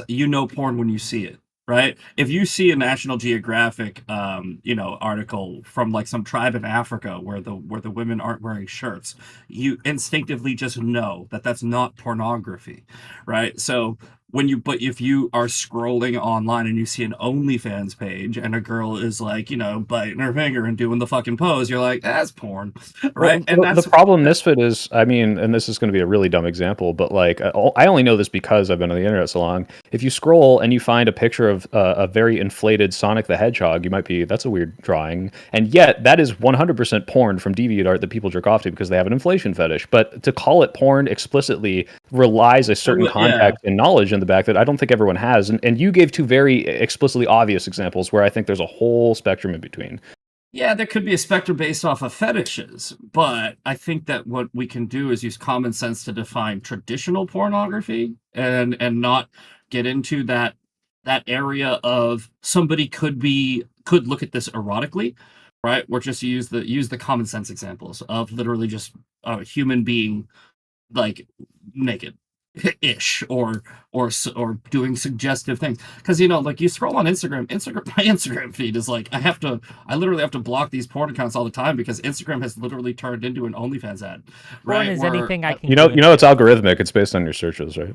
It's really not to me. Well, maybe it is, I don't know, but maybe it's because I'm blocking them, I don't know, but yeah, what I'm saying is to go down the yes, it's subjective, but like what Kayla was saying, she's right, where it's like we can obviously define it based off of what we know, which I think is good. I don't disagree with this at all. The problem I have, or not even a problem, but it's just one of those like, what do we actually do about this? Obviously, right, Kyla, I'm not asking you to solve, here's the cloud of stochastic terrorism today, and we can put everything in. The problem is, I know we can go through a list of 10 examples, and for each of these, all four of us are going to have a slightly different opinion on whether or not we think that crosses the line. I think we can agree, already we have, that we need to call out people on our side when it's happening, and we can look at stuff like Hassan and Noah Samson and be like, okay, this is really bad, this is a pattern behavior. But even the example that you gave, Kyla, which was someone talking about hiding bodies, someone talking to ARM, someone streaming about the United Healthcare CEOs, like that's a very explicit, like, okay, very obviously, yeah, you and I would probably agree on that, definitely 100%. But I think there's so many more vague examples of this where even just Hassan posting that makeshift gun thing in reply to that sender, I think that's stochastic terrorism. I think that is absolutely saying, hey, I'm referencing a time when a person went out and killed a politician, and I'm saying this should happen again. I think that is an incitement to any and all of his viewers. And that's just one thing. That's not a pattern. It is in the context of his pattern. I think, yeah, if a private institution has if a private institution has a some nebulous cloud of like, we reasonably have a board of people that looks at this and says this is stochastic terrorism, yeah, 100%. I think that one was way over the line of what I would consider stochastic terrorism, because it's not an explicit call to violence. It's just a picture. There's plausible deniability, and yet everyone knows what it is. And the perfect example of this, which is going everywhere, is the meme right now of someone should do it, right? That means nothing, right? That means absolutely nothing, but everyone knows what that means. It's calling for the assassination of a politician. So if Hassan retweeted someone should do it, that's one thing. Sure, it's in the if it was out of context, if he had never, if someone like Kyla, I don't think Kyla probably has done anything stochastic to my knowledge. If she retweeted that today, I would say that's stochastic terrorism. And so like the problem is none of us are going to agree 100% what it is. We do have to look at all of these on a individual basis. That I guess that's my kind of take on it. There's never going to be 100% thing, but if private institutions can come together and kind of have a reasonable definition of this, I think that, yeah, if there's like I don't know if we need like the council of Twitch streamers to come in every time something like this happens, but I do think we should be doing that. To all of your points, we need to do that. The issue with it, and this is an issue with I have even on a social level, and even as like a platform such as Twitch or Twitter or whatever, right? Doing these things is that I wonder what the cost is versus the benefit to doing it. So the benefit to doing it would be to tamp down the rhetorical temperature, if you will. But the cost to it, I think, is characterized most clearly by the recent response to the 8647 stuff.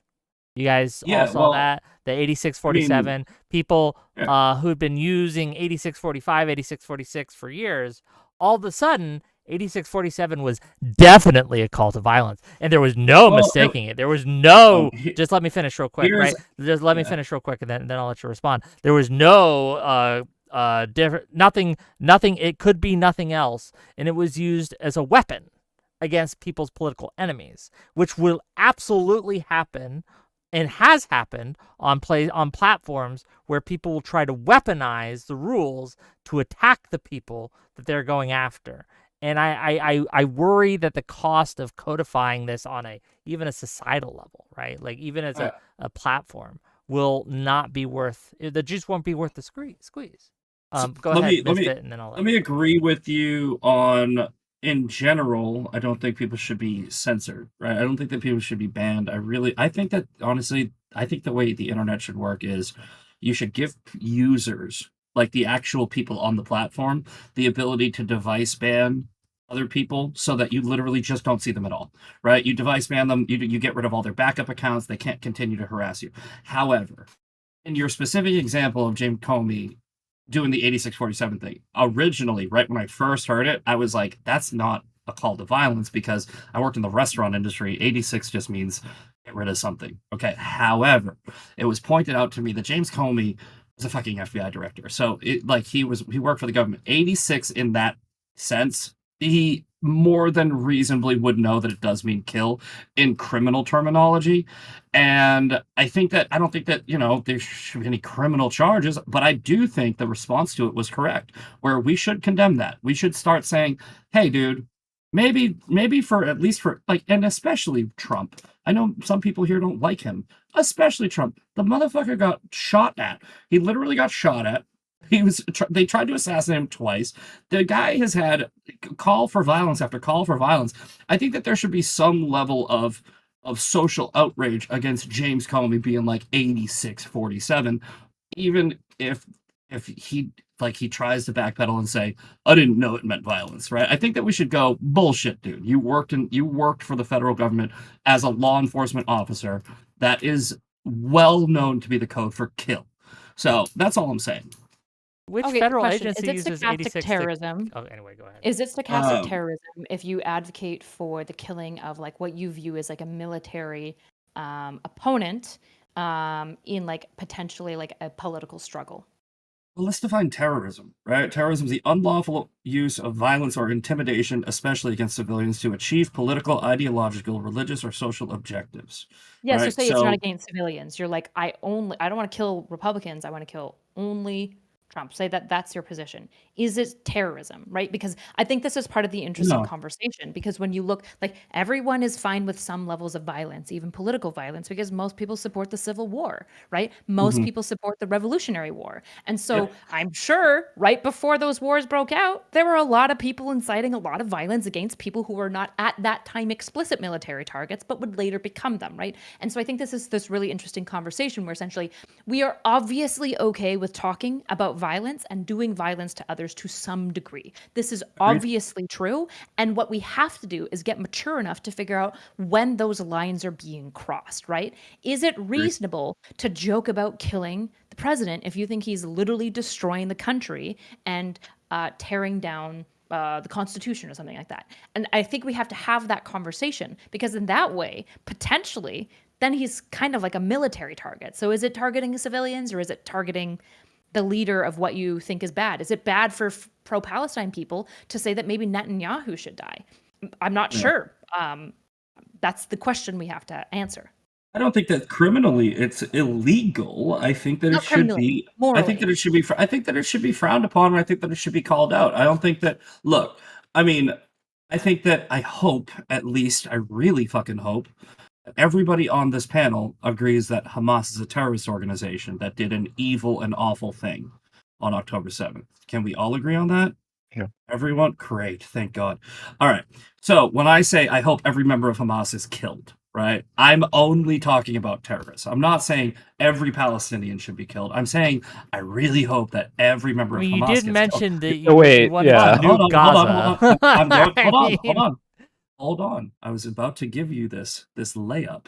But when I say, even if that means Palestinian civilians dying, then people go pearl clutching, not realizing that what I'm actually advocating for is less people overall in the long run dying, right? Because I am of the firm belief that leaving Hamas in power, leaving them to regroup, reassess, and just continue their terrorism down the road, I think in the long run it will lead to more people being killed. Yeah, the problem I have with that take and Kyla's take as well, right, is that you have to compare it to what we are at now. So I'm going to deal with Kyla's take first, right? So when people call for what your point about Trump being possibly a potential military target in the future, or people can see that as a military target, right? If we get to the point where the United States is in another, frankly, civil war, I think that where we are at today does not justify morally someone calling for a civil war, because a civil war will, in all cases, be far, far worse, far, far bloodier, far, far more violent, do far, far more harm than whatever Trump can do, whatever Trump is doing right now. Even though I specifically call out and oppose what Trump is doing, a civil war would be worse than that. Just as to Misfit's point about how saying, well, you know, at all costs, at any means necessary. I don't agree. I think that we can review a large numbers of things that would be worse than Hamas remaining existing, right? Nuking Gaza would be worse for a host of reasons. I think it would lead to a cascading effects.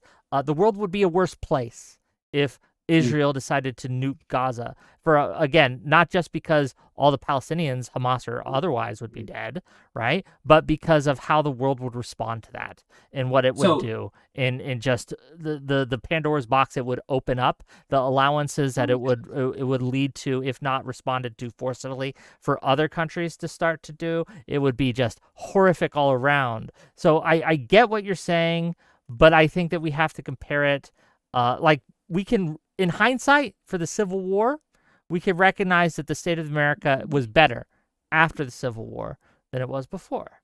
But I don't think the same holds true today. Does that make sense? Yeah, I do. And let me try to explain where I'm coming from with my nuke Gaza, which I really don't think they should do, by the way. All right. Like I said it would be a logical thing. And here's why, right? Hiroshima and Nagasaki, I think it was somewhere between 100 to 160,000 civilians were killed, right? And it was one event, 160,000 people. That's awful. Women, children, innocent people died. But it got Japan to surrender, and every military expert, every historian will tell you that Japan would not surrender, and they were going to pull us into a greater war that was going to continue, and hundreds of thousands, maybe up to 1 million more people would die. So when you look at it logically and pragmatically, and when you say, would you be willing, it's the trolley analogy, right? Would you run over one person to save 5 people because you have a train coming down the tracks or a trolley coming down the tracks? That's what I'm trying to say. If Can I give you an out? hypothetically, Can I give you an out, Misfit? This is because I sure. think I understand what you're saying. Of like I've had these like hypotheticals where I'm like, okay, like obviously this is an ongoing conflict. People are dying back and forth. What if we just like took out one side of this? Wouldn't that make it better in the long run? But hear me out. First of all, I don't think all historians agree with that, but that's regardless for the Hiroshima thing. But yeah. Many do, but here's the thing. Right now, one of the policies of Israel, and I think Trump has endorsed this, is to completely ethnically cleanse, not by murder, but by removing every person from Gaza and putting them somewhere else, and relocating all of them, right? Which is literally an ethnic cleansing. But regardless, this would eliminate the problem of having this border country or state or territory that is at war with you. I think you could say that that is the same thing of what you're kind of saying of like, if we got rid of all these people from this area, there would not be this back and forth conflict, and as much pain and suffering as that would cause, this would in the long run make it better for the conflict overall. I think that's a much more defensible take to have than nuking Gaza is the logical choice, because I think the ultimate like not absurdity, but the ultimate what do we do? Remove one of these sides. In that case, is not killing literally every single one of them. Yeah, well, it just sounds bad when you say it, right? Nuke Gaza. It just sounds bad, which is obviously it really doesn't ring off the tongue very well. Yeah, it's gonna get a reaction out of people. But I don't. To be completely frank, I don't care how bad something sounds if I'm just being honest. When I was trying to say, if I think personally that something in the long run will save more lives, it will lead to peace, it will lead to a solution, then I think that's a pragmatic approach. Now, you just said like it is technically an ethnic cleansing to remove the Palestinians from the equation, resettle them in Jordan, Egypt, and other places. I did a podcast where I was talking to the opposition leader to the King of Jordan, and he was making some really good arguments about why that would be a great thing to do, and they would be accepted in Jordan. Not under the current leadership, but the people in Jordan would welcome them, because there's a lot of Palestinians in Jordan. I think there's 11 million of them, so they would fit in over there. If Trump's plan was to remove those people, let's say even temporarily, potentially rebuild Gaza. I understand, but let's say hypothetically, right? Let's say that Trump's plan. It's actually not hypothetical. This is actually a potential possibility. Trump removes Palestinians. He rebuilds Gaza, and he rebuilds it with the partners of the Abraham Accords. All right, so you have Saudi Arabia, you have Jordan, you have Egypt, you have other people that are building in that region. And essentially, what he's doing is creating an alliance in that region where if Iran, Hamas, Houthis, all these other people were to attack it, then they wouldn't just be attacking Israel. They would be attacking all of the neighboring people that have now created an alliance. And then, which is why I said potentially temporarily, if you were to create some type of peace in there and have these Muslim nations that are maybe even occupying it, bringing the Palestinians back would not be that big of a stretch, as long as they would agree to adhere to the laws under the new government, right? I'll let Kyla, I'm gonna let Kyla respond to this. Go ahead, Kyla. I don't really know what to respond, because I don't know. Is this just an Israel-Palestine debate now? Yeah, we could go back to stochastic terrorism. Yeah, obviously, ethnic cleansing is always it almost often is presented as a temporary fix and becomes a permanent outcome. Like that's just the reality every time, right? So I don't think that ethnically cleansing Gaza for now and then promising their homes back is the solution. I also think that like people need to be really real about like Gaza Palestinians. Like if it wasn't Hamas, it would be Fatah, right? And if it wasn't Fatah, it would be the Brotherhood. I can't remember their name. That's there. The Jihadist Brotherhood, right, from Egypt. So this idea that like, yeah, anyways. Well, yeah, but like Misfit, like this is why I'm a little confused, because like I can understand like if you idealistically play this out, there could be a way this works out. But I mean, would you advocate for the same thing for like Russia nuking Ukraine or vice versa? I mean, it seems a little over the top, and the reason it sounds bad is not just because it's, oh, how dare you advocate for the killing, but it's also because like realistically, like Wick said, I think if you really saw like the implications of Israel nuking an entire territory, I think a lot of Middle Eastern Muslim countries would probably this would turn into an escalating thing. It wouldn't just be like, oh, problem done, right? Like, to tie this back to stochastic terrorism and follow up Misfit, just to follow up that question, Misfit, isn't it possible that if in the future, if I could tell you Trump is going to make it a civil war. There is going to be a civil war.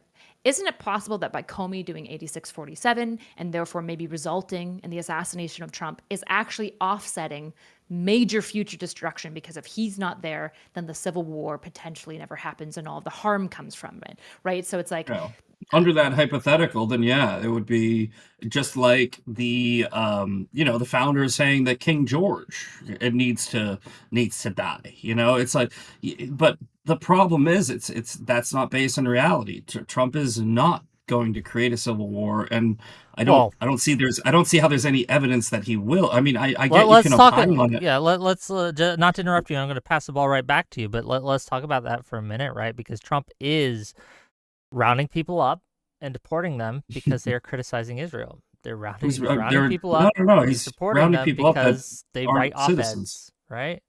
They aren't citizens. Like that, we did this in our last debate. We did, right? Where we agreed that I think that we agreed that the person you're referring to, the one that wrote the article, went through the entire due process and was found not to be. She was released. She might still have trials coming up. I haven't checked. Yeah, but today, but isn't that the system working as intended? I understand that you might not like the fact that she wrote something that was disagreeable and that maybe originally looked like it may have been in support of a terrorist organization, and then maybe people went too far in arresting her. Did you read it yet? The system, the system worked. I have to ask you a question, Misfit, because this seems completely at odds with your previous position, which is we should never deplatform anyone, and we have to have all these opinions out, and Kanye should be able to print all his Nazi shirts. But now you're defending the idea that if someone says something that might be slightly interpreted as terrorism, the government should be able to lock them up and throw them through this arduous legal process. No, I think that they should definitely be able to investigate. 100%. I mean, that's. But that's not what's just. It's not just an investigation. It's I'm arresting them and putting them in prison until we go through this process and make them go through all the intimidating them and potentially locking them up even longer. Like that. That's much worse than deplatforming.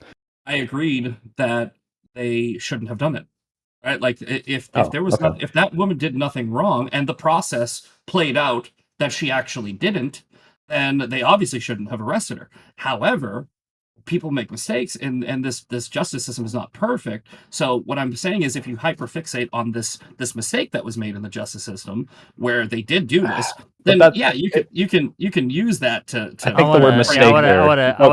I want to toss it to Kyla. She's got her hand up, and she's being such. Just to tie back, because you said that she isn't a citizen, right? It's really important that we make it clear. Non-citizens have tons of rights in America, right? Like, they have Fifth Amendment rights, but they also have the due process right. She went through due process. Right, but you also have free speech rights as a non-citizen. Yeah, and she, like I said, they, for some reason, and I'm not saying, I mean, I don't think anybody on this panel knows the motivation. You can guess, you can assume, but you do not know the motivation. She was, I guess, arrested for something that she wrote, which I think is wrong. I don't think that she should have been. She was arrested for something that she wrote. Hold on. Why do you think it's a mistake too? Yeah, like. Well, because she was. You said very sure it was a mistake, whereas we're saying this is in line with the context of Trump's rhetoric of intimidating people that are speaking out against him. But you're taking one example of the justice system. All right, so look, I said this in the last debate. I have been arrested before. I was arrested. I was locked up. I was thrown in a cell. I went through a trial, and at the end of the trial, the jury said not guilty. Right, and that happens all the time. What was it for, though? Like, what did you do? Like, was it just something you said? I refused a breathalyzer. I was a DUI. I refused a breathalyzer. I wasn't drunk. But that's a lot different, right? Like, this isn't just someone said something that the president doesn't like, and then they're kind of... It's actually the same exact thing, right? Because if you think about it, right, what happens is you have a suspicion of a crime, right? The suspicion of the crime in my case was I refused a breathalyzer because I drank 2 beers. I knew I wasn't drunk. I knew I was not out, like operating under the influence, but I didn't want the breathalyzer to show any alcohol. So I said no. And what they do is now they go, okay, we automatically assume you are too intoxicated to operate a motor vehicle, and we're going to take you into jail. You can go to trial and you can argue it. When I went to trial, I had the literal bartender at the bar get on the stand and say he really did only have 2 beers. He was not drunk, right? But were you locked up for the duration of this until your trial? trial? Well, no, but you know what? It is different in that regard. But what I'm trying to say is what the system did to her happens all the time. The government will arrest somebody who did not actually commit an actual crime, and they will put them through due process. That But- is but- what happened. But what we're Misfit, saying, can I hold just- on, just can real I quick, describe 'cause what this is should important, happen this here? is important. This is important. Okay, go ahead. And I don't want to relitigate the debate, but it's important to discuss in the context of the discussion we're having, right? My claim here, and I think the evidence bears this out, is that they're being put through this process because of their speech, not because of a crime, not because of anything. It's because they're saying things that the Trump administration does not like, and they are doing it specifically to non-citizens because they feel they can get away with it. They are saying this. That we don't have to guess, right? Go ahead, respond, then I'm going to give it to Kyla. Go ahead. Your first part was 100% right? Your second part was your opinion, right? Where you say they're doing this, and then you added because, right? You don't have any evidence to actually back up the because they don't like it. How is it possible? Is it at all possible, right? In the realm of possibility that they are arresting these people because they fully believe that they are supporting a terrorist organization? Like, because that's what the argument is going to be made by on my side. They think you're allowed to support. You're allowed to voice support for terrorist organization. You're allowed to. We literally just saw 2 Jews get shot dead at a fucking Jewish event because of all of the rhetoric. So yes, they are taking it a little bit, like, seriously when people start openly supporting terrorists, and they will give them due process. Making the same assumptions though? I can say, how do you know that's why he did it? He has a manifesto, and he's not saying Hassan told me to do this. He's not saying this is because of this. He says specifically, and you don't have to believe this, by the way, but he's saying this is because of what Israel is doing, right? So like, if that's what, right? So like, you can't say, oh, he did this because of that. My argument is, right, if this government, right, has made it a priority to put a focus on people that are supporting terror organizations, or even at the appearance of supporting terror organizations, then they might arrest some people that aren't actually supporting a terrorist organization. Do you think they can investigate that before without having them in prison? Like, you can absolutely pursue and find out whether or not these people are truly doing it without having them locked up. And I really have to say this though, real quick, last thing. Donald Trump and the administration is saying, hey, we're coming after you because of what you're doing, because of the things you're saying. This is not like I'm kind of guessing. Like, if it was that vague, I probably would be on your side of, well, we're not 100% sure why this is happening, but they're being pretty explicit in the intimidation tactics, whether it's with the ICE stuff or with the Palestine stuff. They're very, very explicit with this. I don't think this is like I don't get why they're doing this. It's pretty, unless they're lying about it. Also, if Trump cared about any of this, why did he excuse multiple January 6 rioters that were charged with explicit crimes? What aboutism? Like cops. This isn't a whataboutism, because you're stating that Trump, for example, believes in some certain thing, that he's concerned about supporting terrorism, and that might be the reason why he breaches on the First Amendment. However, he explicitly legally they sidestepped the judicial court's findings to pardon and excuse people found criminally responsible for attacking police, right? So the issue is, how do you square this circle? Because I don't really understand it. Sure. It's a false equivalency. You're trying to make the equivalency of the people who protested and were mixed in with some bad actors that were vandalizing, assaulting, rioting on January 6th. I've always said, I've been very clear about this. The people on January 6th that got violent are scumbags who deserve to be locked up. The problem is their due process was actually violated. And when Trump had to pardon everybody, there was so many people. Enrique Tarrio wasn't even there. He literally was not there. He got a 22-year sentence for incitement of violence when he wasn't even at January 6th. He planned it out, and he said, make no mistake, we did this, and had like instructions on how to overthrow the government. Yeah, but that's his freedom of speech. Just like no, it's not. He was planning treason. That's actually very specifically legally like you can't do that. Freedom of speech to say that she supports Palestine. I don't understand. But because no. Like I said, if she just supports Palestine, which I think that the evidence showed she did, then we're all in agreement. But like I said, I think that this administration should be maybe being a little bit more threatening to people that are going to support Hamas, right? If you're going to support Hamas, now the de facto government of Gaza is Hamas, right? That is a fact. They are the government of Gaza, right? So when you say, Sort of. I They're not a state, so no, they're also kind of exactly, not. well, Just to be they're, clear. I mean, they were voted in. Can I So read you? Yeah, Can I but read they're you not a something about state. Tario Misfit real quick? Can I read you like the trial I'm facts? not 'Cause even I, a big fan. I'm not even a big fan of well, Enrique no, Tarrio. don't It was backpedal because I think you said he no, no, shouldn't no. have been locked up for 22 years. But this is one of the most explicit, like you 22 22 years. committed treason against the government. Like this is like very explicit, and he was convicted by a jury, right? Like this is. Let me just read this to you and tell me when to In stop if you think this DC. is ridiculous. Yes. Okay. Tario had convened a Ministry of Self-Defense to coordinate Proud Boys' leadership on January 6th. The chats showed that Tario, stationed in Baltimore hotel room, not in D.C., he's in Baltimore, encouraged the Proud Boys as they attacked the Capitol. On January 6th, he told his followers on social media, do what must be done. And later, in an encrypted group chat, he directed other Proud Boys to do it again. In another message, he wrote, make no mistake, we did this. Prosecutors also included evidence that Tario had discussed with associates a plan to have a large crowd in Washington storm government buildings, a scheme that the Proud Boys dubbed 1776 returns, in which the Winter Palace was used as an apparent code for the U.S. Capitol. And this goes on, but this is like very explicit incitement, not just incitement, like I am planning out to overthrow the U.S. government. Like this is not a oopsie doopsie, we locked you up for 22 years. This is like one of the most open and shut cases. It's the same exact argument that you would not you, sorry, didn't want to lump you in, that My other side, people sure.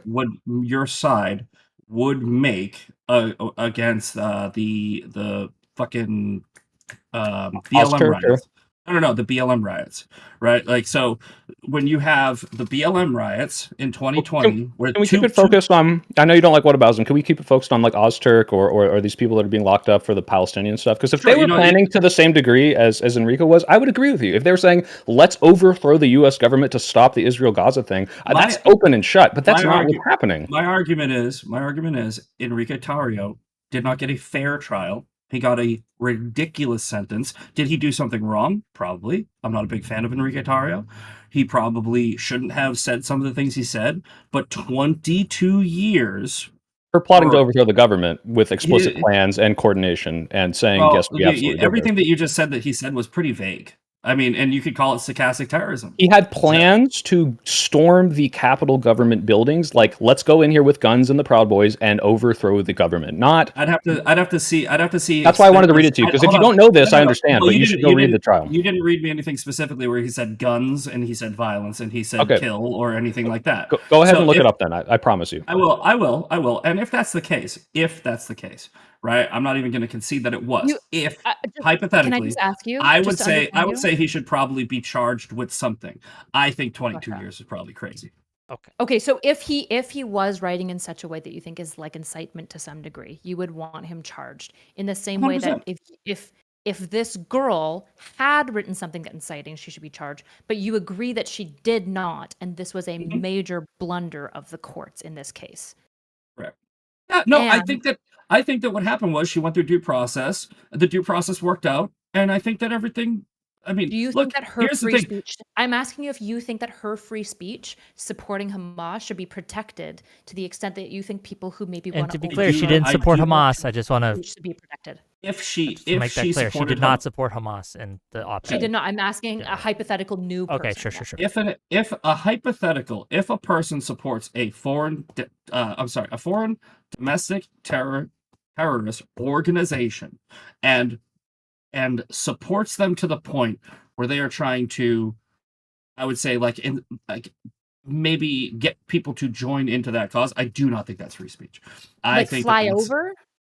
Like if you say, I love Hamas. Hamas is great. I want Hamas to kill all the Jews. I don't think that's free speech, right? But only because it's a foreign terrorist organization that chants death to America. We should have a limit on the type of rhetoric that people in this country who enjoy our freedoms should be able to espouse. Not a restriction on their First Amendment right, but when you take it to a point where, like you said, I would say that's stochastic terrorism, and it's a stochastic terrorism in a form of support for a actual terrorist organization. So I think that should be the line. I think we were talking earlier about where's the clear line. I think the clear line should be like if you say something like I love Al Qaeda, right? I guess you're free to say that. If you say I want Al Qaeda to return, I think we should all join Al Qaeda. If I think that Al Qaeda is the should come to the West, I think you know what I'm saying. Like I think that there should be a common sense factor in that. So if this girl just wrote an article supporting Palestine, obviously she shouldn't have been restricted from doing that. But I think that Misfit, what do you think then with the new people coming out post this Elias thing happening and saying, because he did chant Free Palestine when he was locked up, saying Free Palestine, this is not from the river to the sea, just saying Free Palestine is now this like call to terrorism. This is anti-Semitic. Like, or Kyla, I guess you have a thought on this? Yeah, people are taking it far. With my camera. Okay. People are definitely taking it a little too far. I'm trying to figure out your line and making sure that they're consistent between. Well, like, that's my line is the same. My line is the same, where it is a little bit subjective, right? With the J6ers, I think that out of the 1,100 cases, I don't think that a majority of them. There were jurors that were coming in and saying that they predetermined the guilt of some of these people before they even walked into the building. DC has a 95% Joe Biden voter demographic, right? I don't think that these people could get a fair trial in DC, and I think that a lot of these people were tried in DC. There was a lot of circumventing of the processes. These people, like I know a girl, Isabella DeLuca, who was tried and who was subpoenaed by the FBI, and she caught charges because she touched a table. Right, that table was later used by somebody else, and they threw it at a cop. Not to interrupt. I just want to be clear that, like, obviously, you and I are going to agree that there's probably a lot of the J6ers that were like prosecuted and looked into that were probably unfair. Right? It was a very. And then there's people like Jake Lang that should still be in jail. Like, that's fine. I'm asking for your line of credulity. I'm just trying to figure out what your line is and whether that varies, whether it's a J6er or a pro Palestine person. No. Well, I'm not sure that it is, because one of the distinctions that it seems like you're making is that if they're talking in speech in support of like a foreign terrorist group, then we can be more critical of their language than if they're maybe talking in speech of overthrowing their own government, such as the J6ers.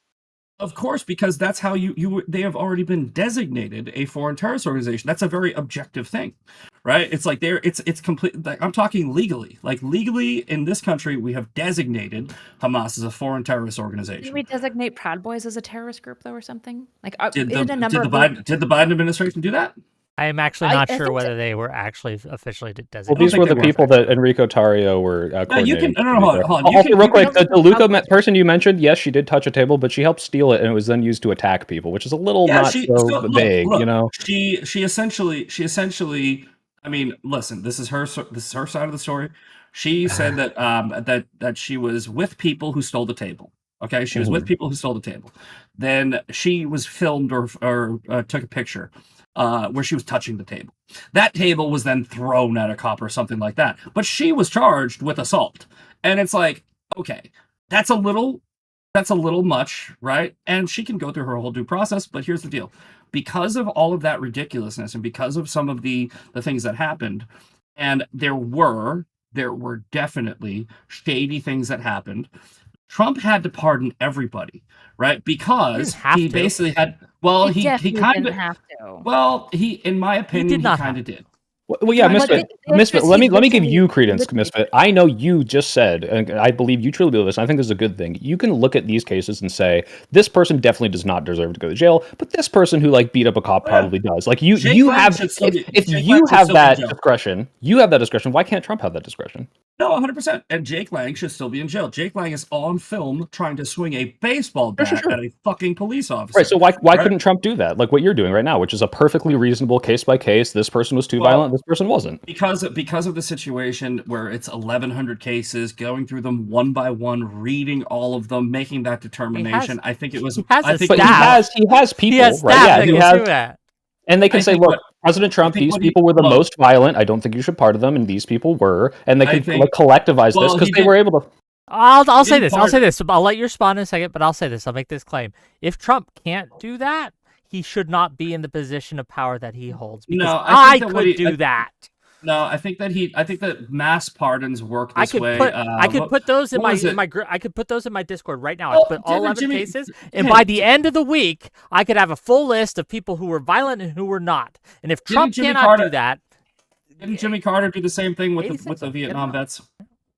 Maybe, but this is Yeah. whataboutism. I would probably I disagree think there. the issue is, first of all, whataboutism. Second of all, I think if it's the case that Jimmy Carter did this, I'm sure that Soypill and Wick would be similarly critical if you just carte But I'm saying- blanche, like excused people when it's like, okay, well, some of these veterans were like Wasn't- raping children and other veterans were like doing war.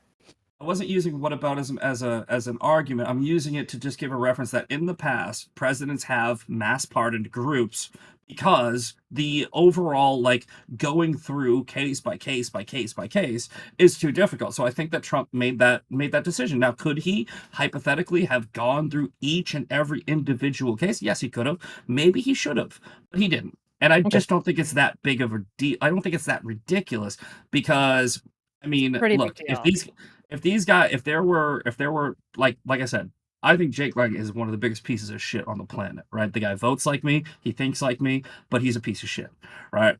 I think he should still be in jail. So I'm just as disappointed as you are. However, I understand why Trump did it because it's like, okay, we got to get a lot of shit done. We're about to start this administration. We got the next 4 years and we only got 4 years to do it. Let's just fucking pardon everybody. Get this off of our plate. Maybe you don't like it, but that's what happened. Can I ask this? Because we this is don't like it because I think the burden of responsibility for your leader should be higher than just being like, but I have pet projects I want to get done, so I guess we just got to go let some criminals out. Nobody would ever be fine with Biden doing this ever. Yes, you were because he pardoned 8,000 fucking people. I disagreed with that, by the way, Misfit. I thought that this was if you look at the list that he did it in a sweeping generalization where a lot of people that probably shouldn't have been pardoned were pardoned based on this very strict thing. And like, I don't like that either. But I think you should also be able to say Trump didn't do a good job here. He should absolutely have kept these people. Okay, but you said it was the only thing he could do, and I don't think that's true. I said it's what he did, and I understand it. I would have preferred him going through case by case. However, not to use whataboutism, Biden literally just pardoned a bunch of people, and Kayla was like, he wouldn't have done that. Yes, he did. He did it more than any president in modern history besides Jimmy Carter. Hold on. You're putting words in my mouth. I never said that Biden would have never done that. I said if Biden had done that, you would have been like the right would have been in an uproar, and that would sounds be like you were, yeah. You were, yeah. Right, I mean, so what was it, like so you should be an uproar against Trump for it. That's what I'm saying. Here, right? I'm saying like this carte blanche pardoning, not a good thing. I don't think any president should. I don't think any president should do it. Agreed. But if Misfit, just to be clear, you did say he had to. You said he had no choice, essentially, because of the circumstances. If I said that, I misspoke. Okay. Well, I appreciate that, but then to round this back up to what the panel was about. And I just want to make it clear we are getting to the point where we're going to be wrapping up soon. So just but maybe this is a way to come full circle, Wake. But so what Enrique Tarrio did was very much, at the very least, stochastic, if not even further than this, where he is explicitly planning the attack of these government buildings. Would you not say that this at least rises to the level of stochastic terrorism, even though he was not there, and that he probably shouldn't be pardoned, right? I think that Enrique Tarrio may or should have probably faced some charges, but I think that he should have had a fair trial. This is the problem with I think many of the J6 cases. I think that a fair trial should be fair in regards to if it's a political trial. I think that you should be in a courtroom that is at least maybe somewhat moderate, like somewhere where you're going to have a jury selection where you have a potential 50-50 jury that doesn't hate you because of how you vote. So that's my argument. It's not whether or not Enrique Tarrio did something wrong. Maybe he did. Well, but if you put him in the thing DC, about law, just court, just real quick, like you're usually, and again, I'm not a lawyer, but as I understand it, they charge you where you did the crime in the jurisdiction in which you did the crime, and the jurisdiction in which they did the crime was DC. That was the process that we have. So and they said that these trials. I just want to let me finish. And I'll let you respond. Right. The idea that these trials weren't fair, right? Both their defense got to help pick the jury, right? Yeah, but jury selection is go through both. Hold on, but change of venues exist for this exact reason, and they were all denied. Right? A change of venues exists because of this exact reason, and every single one of them was denied. And that's not right, right? You have to take into account these people are in DC. 95% Biden. They are clearly Trump supporters, and they're going to be in front of a jury that statistically is going to be 95% Biden. Okay, So if I, I as a think that a Biden change of supporter, venue, committed a crime in a 95% red they should be county, able to move. I should be Yeah. able to be moved simply because I'm a 100%. Biden supporter. I don't think 1,000%. I don't agree with that. You should Just to 1,000% clarify, be.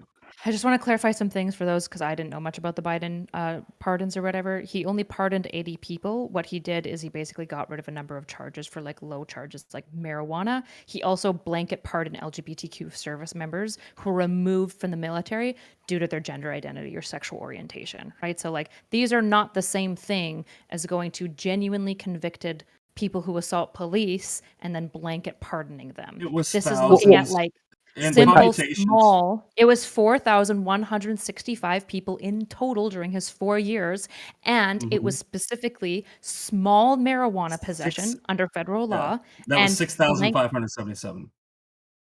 Yeah, what Kyle, I'm I don't want to seeing like push here back is super hard because I'm not super informed, but I know that there were a few people lumped into this that were like, serial like molesters. Like there were some. Yep. Maybe I'm the victim of Pardon- right wing propaganda here, pardon- but no, I know there he- were like a couple of these people where it's like, okay, this Sure, person was lumped in Pardon- because they had similar and I charges. would That's it. I would just be Pardon the a first to Chinese grant spy that there might pedophile. be. You will probably find for me a couple people here that'll be like, yeah, Biden should have been careful enough to not like pardon these people, but let's not equate these types of pardons, which is about like simple marijuana possession, LGBTQ service, No, and 80 other pardons, to the blanket release of January 6 rioters with express found due process, like criminal charges against them, like attacking the police. While it was 6,577 marijuana pardons, right, blanket pardons, it was 2,500 nonviolent offenses, and then there was like the 80 pardons. There was a bunch of others, but he literally pardoned a Chinese spy who was convicted of pedophilia. So there's people in there. There's people in That's there. not good. I'm never going to defend Not good. that. But Exactly. what I'm saying, And I need won't you to defend. wait. And I won't Hold on, defend Jake hold on, Lang. Misfit. So we're in the same boat. Well, no, Well, because the you point kinda that I'm did. making, the point that I'm making here is that what we're doing is we're equating Biden's blanket pardons to Trump's, right? The issue with Trump's blanket pardons, in my position, isn't that there's like a couple of individuals that are really bad and that's it. My issue with the Trump pardons is that a large number of those people did explicitly very bad crimes that I think all of us don't like attacking police officers and breaking into government buildings and stuff like that. Problem right? is that they didn't. A lot of the crimes were. Hold on, I'm being serious. There were very bad actors. There were people like Jake Lang. And if what you say about Enrique Tarrio is true, I'm not going to defend him. What I'm saying is there was many people out of the 1,100 people that were arrested and given these crazy sentences. Some of them vandalism. Some of them were just walking through, like Jake Chansley, the guy, the shaman guy with the face paint. He's weird. I don't really like him either. However, the sentence that he got when he was walked through the Capitol by Capitol police officers, and it's on camera, where they literally were opening doors for him, they were shaking his hand, they were doing all this, and then he goes to jail for like a year and a half. Come on, you can't sit there with a straight face and tell me that these people on J6 were treated fairly under the justice system. They weren't, and that's why I understand why Trump did the blanket pardon. I just because disagree. it's just too much. I don't. I think Jacob Chansley is a weirdo. He is not a criminal. Kyla, finish, and then we gotta wrap up. Kyla, respond. I don't even know where we're at anymore. Basically, Well, a lot of lefties would basically say that a lot of the people with like simple marijuana possessions were treated unfairly in justice because it shouldn't be illegal, and probably a large portion of them were black as well, right? So it's like this is yeah, but a lot of people would argue that it probably shouldn't be, and that they're not getting fair trials because they're getting federal charges for very small marijuana, like illegal's illegal. That's the thing. I mean, all right, would you say that about January 6th? I think we're at an impasse. Illegal, and we gotta. I do have things to do tonight, unfortunately, so we gotta wrap it up. But gang, we're not important. Gang, yeah. This has been I've enjoyed this discussion. I'd love to have you on again to discuss January 6th specifically at some point. That would be interesting. But for now, we have to say goodbye. I'm going to give every one of these people closing statements where they can tell where you can find them. I have links to all their stuff in my description where you can go. You can click those links. You can follow them. You can subscribe to them, whatever have you. Thank you all for being here. Thank you all for coming. Tomorrow, we're going to be talking to an ex-child terrorist, someone who was part of a Maoist revolutionary organization in America, who was Are you talking about trained. Shenandoah? Yes, trained specifically to overthrow the government. God. I want to pick his brain. It's gonna be fun. So tune in tomorrow for that. On Wednesday, we're gonna have a debate on should the U.S. increase foreign spending to foreign governments. And on either Thursday or Friday, I'm going to be debating P.F. Young on the woke right. He says it's not real. I disagree. And that should be fun. Okay, with that said, we're going to start with Soypill. We're going to let Misfit have the last word. Soypill, close us out. Yeah, so just on the topic of stochastic terrorism, I fully agree, I think, with most of the panel here, which is like there's a very hard way to show that this is illegal. We have a way to show that you are inciting violence, and if you're treading up into that line, I don't think we should be starting to like push the government's ability to determine what is not legal to say. I'm really scared of what they're doing with that 86 thing. I'm scared of what they're doing with saying like, hey, Free Palestine is now an anti-Semitic like genocidal chant. I don't think the people should be prosecuted or anything like that for those statements. But I do agree with Kyla, and I guess Misfit agreed with this to a degree, which is we should be policing our own side when we see stuff like what I think Hassan is doing, what Noah Samson is doing, and these, I don't own these people, but I'm on the left, all right, and so they're on the same side. We disagree on a lot of stuff, but we also agree on a lot of stuff, and it's incumbent upon the people who are more likely to listen to you to call out the behavior that you think is actually going to make the world a worse place. So I think we should call out stochastic terrorism, and I unfortunately think it is just going to be a case-on-case basis. There's lines that we say like, yeah, this seems like it's treading over, and I can use an example to paint that vague kind of bubble, but it's going to be different every time. I'm someone who has very often repeated the Norm Macdonald, call me crazy, but I think everyone in this story should die, line, but I don't think that's an incitement to violence. However, some people might see it that way. And so I think we need to be very careful about what we say is stochastic terrorism, but we also need to be policing our side, making sure it doesn't happen. Thanks for listening. It's been great. I had a lot of fun. Always a pleasure, Soypill. Find him at his channel. It's blowing up. He's going to the moon. Thanks for being here and taking time with us, man. Little people. Kyla, Notsoerudite. Yeah, my name is Notsoerudite. You can find me everywhere under Notsoerudite. Erudite is spelled Erudite. I don't know. We didn't talk that much about stochastic terrorism.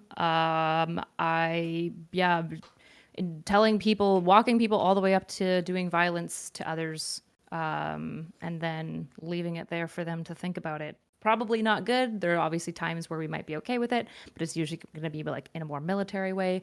There should probably be some social ramifications, and I don't know. I think that it would be reasonable to potentially like the court look at somebody like Nick Fuentes as in like a constant state of like provocation, and like engage in that if somebody like happens to assault him or something like that, which would be wrong. It would be bad to assault him. But I think that there needs to be some level of like social responsibility for the things, particularly like lying.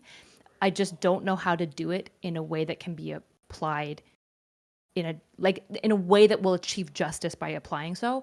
But I think the internet is having too large of ramifications to just like be like, well, it's too hard to do, so I guess we'll just keep on yelling at our own, and that's it. Like that doesn't feel like a salient answer to me. We need something more. I don't know what it is exactly, but I'm open to ideas. Well, thank you for being here. Check her out, Notsoerudite. I have links to her stuff. Hopefully she streams more, and hopefully she'll come back on my show a little bit more, and we can have some fun panels together. Last, you gotta invite me. Certainly not least. Yeah, well, actually, it's funny because I didn't actually realize that this whole podcast was going to be about stochastic terrorism. I think Wick was like, I want to continue the conversation we had, but it's a great conversation, and I'm sorry that if we didn't spend more time on it, but I think I disagree a little bit with Kayla about trying to Kyla, sorry. Kyla, about, like how we prosecute it. I think Nick Fuentes is a piece of shit, but I think that the best way to deal with Nick Fuentes is for people like me on the right, a MAGA person, to start calling him out, just like Soypill said. I think that the best way to combat this problem with stochastic terrorism is housekeeping, general hygiene. If you don't call out your own side, if you are constantly just either being in denial or ignoring the bad actors on your own side. And this does happen on the left and the right. We have already established that Nick Fuentes is bad, Stu Peters is bad, the Myron Gaines is the Jake Shields, all of these crazy, anti-Israel people, like Candace Owens, Ian Carroll, like there's a whole list of people, and I'm calling them out regularly. What I don't see, and maybe it's happening and I'm just not seeing it. What I see less is on the left, the people calling out the bad actors on their side. I think that they want to turn a blind eye to the people that incited this fucking terrorist who shot two people just because they were at a Jewish museum. And it just so happens that his gun jammed, which is the only reason why it didn't turn into a mass casualty event. And I think that if we at least agree, which we have, which I'm so thankful for. Actually, I really want to say I appreciate this conversation because we were able to at least agree that that's a good thing, to call out the bad behavior. And that's how I see solving this issue. I don't see making laws about speech as ever a solution. You have Weimar Germany, you have plenty of historical evidence that anytime speech is regulated, it just leads to back alley, underground, resistance. So let people talk, but talk louder and make sure you're saying the right things to combat their wrong things. Okay. So that's it. Thank you for being here. Links to his stuff is in my channel. You can check him out. Again, don't worry. If you want to see more people calling out the left when they do bad things, you should watch more of my show. Okay, that said, tomorrow, 6 p.m. Eastern. Wait, bye-bye, everyone. Say bye-bye. Bye. Okay.